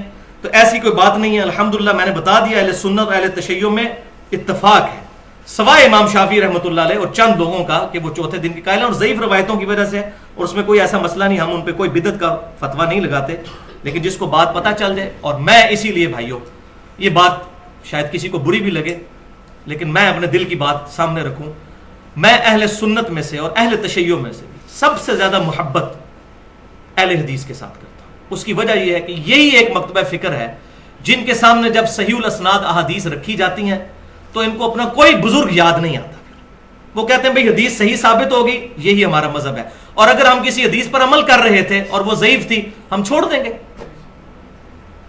کتنے عرصے سے عمل کر رہے تھے کہ وطروں میں رکوع سے بعد دعا پڑھا کرتے تھے ہاتھ اٹھا کے، جب ثابت ہو گیا کہ نہیں ہے تو دارالاسلام جو اہل حدیث کا سب سے بڑا مکتبہ ہے، انہوں نے اس کتاب میں لکھ دیا کہ رکوع کے بعد ثابت نہیں ہے، رکوع سے پہلے ہی قنوت وطر کرنا ہے، رکوع کے بعد قنوت نازلہ ہے۔ صحیح بخاری میں بھی موجود ہے کہ اس شخص نے جھوٹ کہا جس نے کہا کہ اللہ کے نبی صلی اللہ علیہ وسلم رکوع کے بعد دعائے قنوت پڑھتے تھے، وہ تو آپ نے 1 مہینہ پڑھی قنوت نازلہ میں، ورنہ پہلے ہی پڑھا کرتے تھے۔ انہوں نے رجوع کیا، ایون ہمارے اسلام آباد میں دارالاسلام مسجد اہل حدیث کی پچھلے سال انہوں نے باقاعدہ بروشر تقسیم کیا، حالانکہ وہاں چوتھے دن قربانی بھی ہوتی تھی، ریٹن فارم میں انہوں نے رجوع کیا کہ بھئی قربانی کے 3 ہی دن ہیں۔ اور میں ان تمام چیزوں کا کریڈٹ جو ہے ایک پرسنالٹی کو دیتا ہوں جو میں سمجھتا ہوں، جو میں نے پہلے بھی کہا، چاہے یزید والا مسئلہ ہو چاہے یہ مسئلہ ہو، اہل حدیث کا قبلہ ایک دفعہ درست کر دیا، وہ حافظ شیخ زبیر علی زئی صاحب حافظہ اللہ ہے، اللہ تعالیٰ ان کے علم اور عمل میں برکت عطا فرمائے۔ انہوں نے یہ مسئلہ الحمدللہ آج سے 5 سال پہلے ایکسپوز کیا ان کا رسالہ جو الحدیث نکلتا ہے 44 نمبر رسالہ، آج سے 5 سال پہلے 1428 ہجری میں ذوالحجہ کے مہینے ہی میں جنوری 2008 میں ان کا رسالہ نکلا. اس میں انہوں نے لکھ دیا کہ یہ چوتھے دن والی روایت جو ہے یہ پکی ضعیف ہے. اور الحمدللہ آج 5 سال گزرنے کو آئے ہیں، کسی بندے نے اس کا علمی جواب نہیں دیا، جواب ہے ہی نہیں. Point number 13. تو یہ سب سے بڑا تھا. اب تھوڑے سے پوائنٹس رہ گئے، انشاءاللہ تھوڑی دیر میں یہ کور ہو جائیں گے کہ گوشت کے کتنے حصے کیے جائیں. یہ بھی بڑا کریٹیکل مسئلہ ہے. تو کوئی صحیح حدیث تو دور کی بات، ضعیف روایت بھی نہیں ہے کہ گوشت کے 3 حصے کیے جائیں، ایک رشتہ داروں کے لیے، ایک غریبوں کے لیے، ایک اپنے لیے. سارا خود بھی کھا سکتے ہیں، کوئی مسئلہ نہیں ہے، لیکن پریفریبل یہ ہے کہ غریبوں اور محتاجوں کو بھی کھلایا جائے. وہ میں انشاءاللہ بتا دوں گا بعد میں. اور وہ ہے اگلا پوائنٹ. اور یہاں بات یاد رکھیں، حنفی بھی یہ بات نہیں مانتے.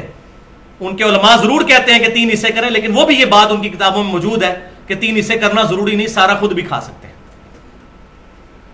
وہ پوائنٹ نمبر 14 ہے کہ سورۃ الحج کی آیت نمبر 28 میں اللہ تعالیٰ نے فرمایا، اور وہ میں آیت انشاءاللہ آخر میں پڑھ بھی دوں گا، کہ آپ صلی اللہ علیہ وسلم پر یہ آیت مبارکہ جو نازل ہوئی اس میں فرمایا گیا کہ قربانی جب حج کی کرو تو خود بھی کھاؤ اور محتاجوں اور غریبوں کو بھی کھلاؤ. تو کیٹاگوریکل مینشن ہوا کہ خود بھی کھانا ہے اور غریبوں کو بھی کھلانا ہے. اور صحیح بخاری اور صحیح مسلم کی متفق علیہ حدیث ہے، آپ صلی اللہ علیہ وسلم نے فرمایا، تم میں سے جس نے بھی قربانی کی ہے تو 3 دن سے زیادہ وہ اپنے گھر گوشت سٹور نہ کرے. پھر اگلے سال آپ صلی اللہ علیہ وسلم سے صحابہ نے پوچھا، یا رسول اللہ آپ نے پچھلی دفعہ تو کہا تھا 3 دن سے زیادہ گوشت نہیں رکھنا، تو اس سال بھی ہم یہی کریں؟ تو آپ صلی اللہ علیہ وسلم فرمایا، نہیں، پچھلے سال میں نے اس لیے کہا تھا کہ قحط کا زمانہ تھا اور میں نہیں چاہتا تھا تم سارا گوشت جو ہے وہ اپنے پاس رکھو، اپنے غریب بھائیوں کو بھی کھلاؤ، اس لیے میں نے تم پر یہ پابندی لگائی تھی کہ 3 دن سے زیادہ گوشت سٹور نہیں کرنا اور سارا صدقہ اور خیرات کر دینا ہے. اب گوشت خود بھی کھاؤ، غریبوں کو بھی کھلاؤ اور ذخیرہ بھی کر لو. یہ بخاری اور مسلم متفق علیہ حدیث ہے. اس حدیث میں بھی اشارہ مل گیا کہ قربانی کے 3 دن ہے، اشارہ ملا ہے 3 دن سے زیادہ نہیں رکھنا. اور یہ بھی پوائنٹ شیخ زبیر علی زئی صاحب نے ایکسپلور کیا، اور واقعی حقیقت بات ہے کہ اس کے اندر امپلائڈ ہے کہ 3 دن قربانی ہے. بخاری مسلم کی حدیث میں 3 دن سے زیادہ گوشت نہیں رکھنا. پوائنٹ نمبر 15 نمبر، کیا قربانی کے گوشت تک روزہ رکھا جائے گا؟ یہ بھی پوائنٹ ہے. اکثر لوگوں میں یہ مشہور ہے کہ جی وہ گوشت پکے گا پھر آپ نے روزہ کھولنا ہے. دیکھیں اندازہ کریں، حالانکہ میں پہلے بھی بتا چکا کہ بخاری اور مسلم کی متفق علیہ حدیث ہے کہ 2 دن تو روزہ ہے ہی نہیں ہے، عید الفطر اور عید الاضحیٰ. اور صحیح مسلم ہے کہ یوم تشریق بھی کھانے پینے کے دن ہے، ان میں بھی روزے سے اوائڈ کرنا چاہیے.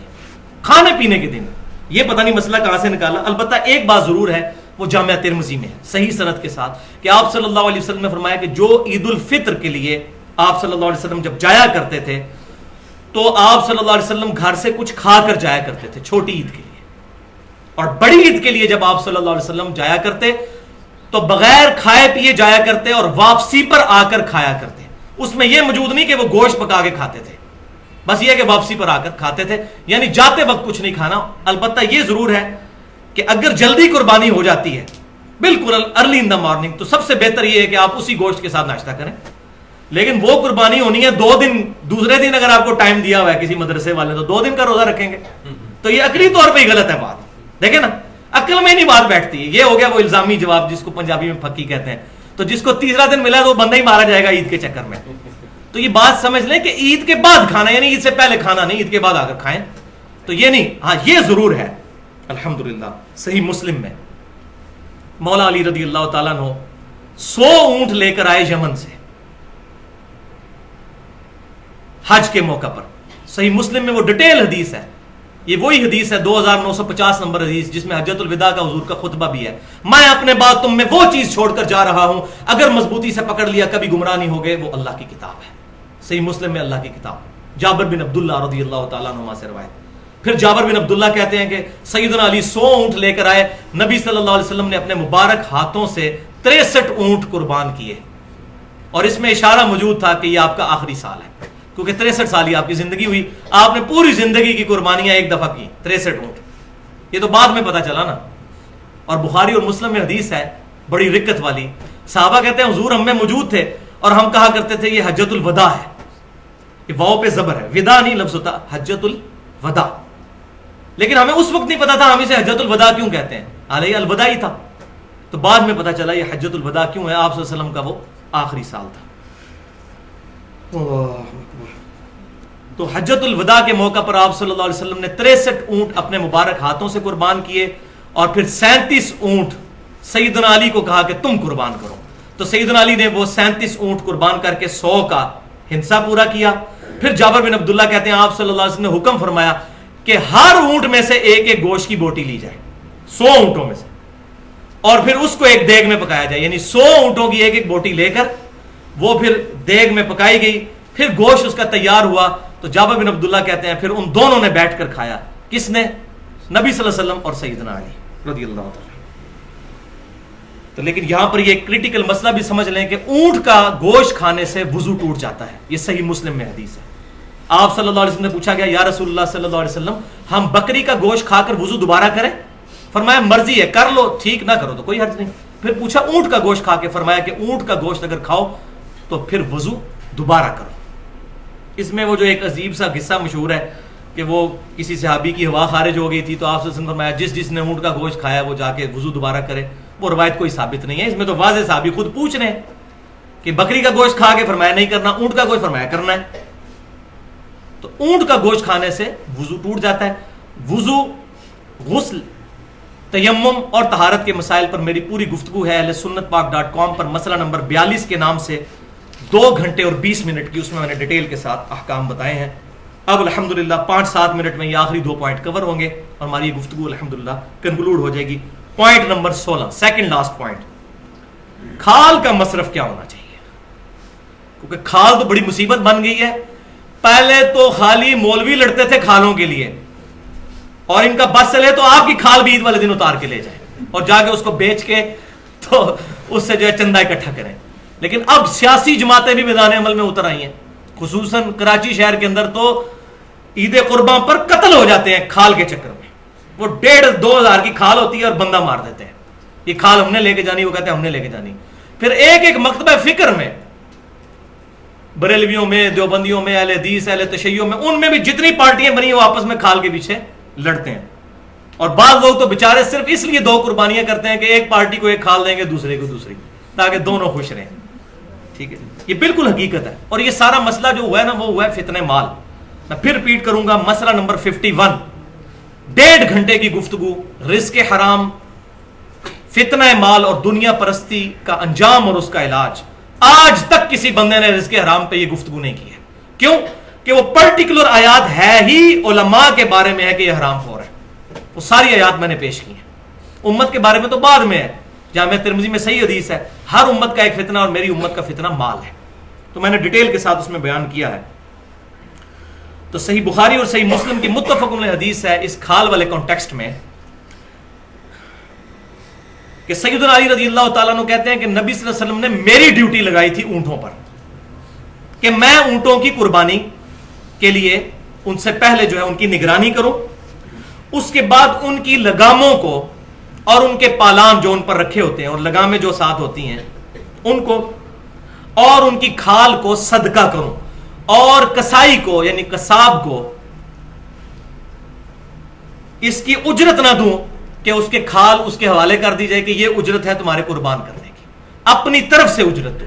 یہ آپ صلی اللہ علیہ وسلم کی حدیث صحیح بخاری اور صحیح مسلم میں ہے۔ سیدنا علی کو آپ صلی اللہ علیہ وسلم نے کیٹاگوریکل مینشن کیا کہ اس کے ساتھ جو رسی لگی ہوئی ہے، لگام بھی لگی ہے، پالان بھی لگا ہوا ہے، جو جو چیزیں اونٹ کے ساتھ ہیں اس کی کھال یہ تمام صدقہ ہوں گی، اور اس کا مصرف وہی ہوگا جو گوشت کا مصرف ہے، یعنی خود بھی استعمال میں لا سکتے ہیں کھال کو۔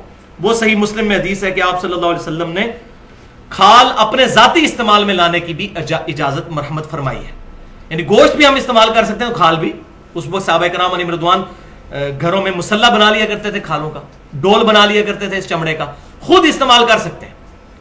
اب مصرف کیا ہے اس کا؟ تو بھائیو پہلا مصرف تو یہ ہے کہ غریب رشتہ داروں کو صدقہ اور خیرات کیا جائے، کیونکہ قرآن پاک میں سب سے زیادہ زور جو ہے وہ رشتہ داروں سے حسن سلوک ہے۔ اس کے بعد جو جو بھی لوگ دین کے لیے کام کر رہے ہیں یا این جی اوز ہیں، مثال کے طور پر عیدی ویلفیئر ٹرسٹ والے ہیں، شوکت خانم والے ہیں، اسی طریقے سے الخدمت فاؤنڈیشن ہے جماعت اسلامی کی، وہ ہیں، اسی طریقے سے فلاح انسانیت جماعت الدعوہ کی ایک ونگ ہے جو یہ کام کر رہے ہیں. تو جو بھی خدمت خلق کے لیے کام کر رہا ہے ان کو بھی دے جا سکتی ہے کھال، الحمدللہ، اس میں کوئی مسئلہ نہیں ہے.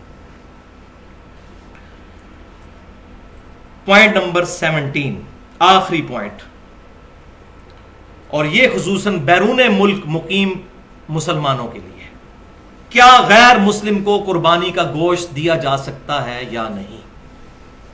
انشاءاللہ میری علم کے حد تک اب کوئی مسئلہ ایسا نہیں جو میں نے ایڈریس نہ کیا ہو. تو یہ مسئلہ بھی اب سمجھ لیجئے کہ قرآن پاک میں کیٹاگوریکل یہ سٹیٹمنٹ ہے. سورۃ الحج آیت نمبر 28، بسم اللہ الرحمن الرحیم، فَكُلُوا مِنْهَا وَأَطْعِمُوا الْبَائِسَ الْفَقِيرَ.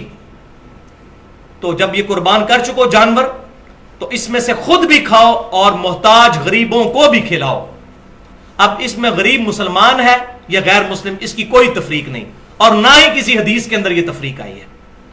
تو اپنی طرف سے شریعت سازی کرنے کی ضرورت نہیں، بلکہ تالیف قلب کے لیے، جس طرح ہمارے پاکستان انڈیا میں بعض اوقات ہمارے گھروں میں کام کرنے والے کرسچنز ہوتے ہیں، ان کے تالیف قلب کے لیے دیا جائے تو بہت زیادہ ثواب ہے. لہذا غیر مسلم کو قربانی کا گوشت دینے میں کوئی حرج نہیں ہے اس آیت کے تحت. الحمدللہ اس پہ اہل سنت کے تینوں گروہ، بریلوی، دیوبندی اور اہل حدیث اور اہل تشیع بھی متفق ہیں. بعض ہمارے جو بریلوی اور دیوبندی علماء ہیں انہوں نے تھوڑی سختی کی ہے کہ نہیں، یہ چونکہ واجب عبادت ہے، ہاں صدقے والی عبادت ہو تو آپ دے سکتے ہیں، واجب عبادت میں نہ دیں. لیکن ان کے پاس ماشاءاللہ دوسرا ٹول بڑا اچھا ہے، وہ کہتے ہیں جی ہیلا کر لیں کہ آپ کے پاس جو دوسرے رشتہ داروں کا گوشت آیا ہے وہ آپ کرسچنز کو دے دیں، اپنا نہ کرسچنز کو دیں. ماشاءاللہ ماسٹر ہے نا اس کام کے. تو ان کے نزدیک بھی پتہ ان کو بھی ہے کہ اس کا وہ حال تو نکالنا ہے کہ کرسچنز کو دینا ہے. اب ظاہر ہے ہمارے ادھر کتنا غریب طبقہ ہے، تو وہ کہتے ہیں آپ کے گھر جو باقی رشتہ داروں کا گوشت آیا ہوا ہے نا وہ آپ کرسچنز کو دے دیں، اپنا والا کسی مسلمان کو ہی دیں. لہٰذا اس بات کی کوئی جو ہے وہ دلیل ان کے پاس نہیں ہے. صحیح بخاری اور صحیح مسلم کی متفق علیہ حدیث ہے جو میں پہلے بھی بیان کر چکا کہ آپ صلی اللہ علیہ وسلم نے 1 سال تو فرمایا کہ 3 دن سے زیادہ سٹور نہیں کرنا گوشت، پھر اگلے سال اجازت دی اور فرمایا کہ 3 دن کے بعد بھی سٹور بھی کر سکتے ہو، خود بھی کھاؤ اور غریبوں کو بھی کھلاؤ. میں نے اس لیے منع کیا تھا کہ وہ قحط کا سال تھا تاکہ تم سارا گوشت خیرات کر دو. لہٰذا اس کے تحت اجتہادی یہ مسئلہ نکلتا ہے کہ آج بھی ہماری گورنمنٹ آف پاکستان اگر کوئی قحط والا معاملہ ہو جائے یا کوئی نیچرل ڈیزاسٹر ہو جائے، جیسا کہ کبھی زلزلہ یا سیلاب آ جاتا ہے، تو گورنمنٹ آف پاکستان اگر ایک ایگزیکٹو آرڈر یہ جاری کر دے کہ جو قربانی کا گوشت ہے بس تھوڑا سا اپنے گھر میں رکھیں اور باقی سب گورنمنٹ کے پاس جمع کروائیں تاکہ ان غریب لوگوں تک پہنچایا جائے، تو یہ بالکل جائز ہے، یہ کیا جا سکتا ہے ایگزیکٹو آرڈر کے طور پر. تو اور الحمدللہ یہ کام کر رہے ہیں، ہماری جو تنظیمیں جتنی کام کر رہی ہیں، چاہے عیدی والے ہوں یا اس طریقے سے الخدمت فاؤنڈیشن والے ہوں یا فلاح انسانیت جو جماعت الدعوہ والوں کی ہے، ان سے ہمارا اختلاف اپنی جگہ جو ہے، لیکن جو اچھی بات کسی کی بھی اس کی تعریف کرنی چاہیے. تو یہ جتنے لوگ یہ کام کر رہے ہیں یہ وہی کام تو کر رہے ہیں. اور میں الحمدللہ میں بھی یہ پچھلے کئی سالوں سے قربانی ڈائریکٹ انہی لوگوں کو ہی دیتا تھا، گھر میں نہیں، کہ جو لوگ زلزلہ زدگان کو یا اس طریقے سے سیلاب زدگان کے لیے وہاں قربانی کرتے تھے اور ان کو سارا تقسیم کر دیتے تھے. تو لہٰذا یہ معاملہ ہو سکتا ہے، اس کی اجازت ہے. تو یہ الحمدللہ ایشوز جو ہے سارے قربانی کے حوالے سے کنکلوڈ ہوئے. اللہ تعالیٰ سے دعا ہے جو میں نے حق بات آج کہی ہمارے دلوں میں راسخ فرمائے، اور اگر جذبات میں میرے منہ سے کوئی غلط بات نکل گئی تو اللہ تعالیٰ ہمارے دلوں سے محو کر دے. ہمیں کتاب و سنت کو سلف کے منہج کے مطابق سمجھنے اور دوسروں تک پہنچانے کی توفیق عطا فرمائے، اجماع امت کو حجت مانتے ہوئے، اور جب کبھی ضرورت ہو تو قیاس کو جائز سمجھتے ہوئے. سبحانک اللہم و بحمدک، اشہد ان لا الہ الا انت، استغفرک و اتوب الیک، وما علینا الا البلاغ المبین. جزاکم اللہ خیر.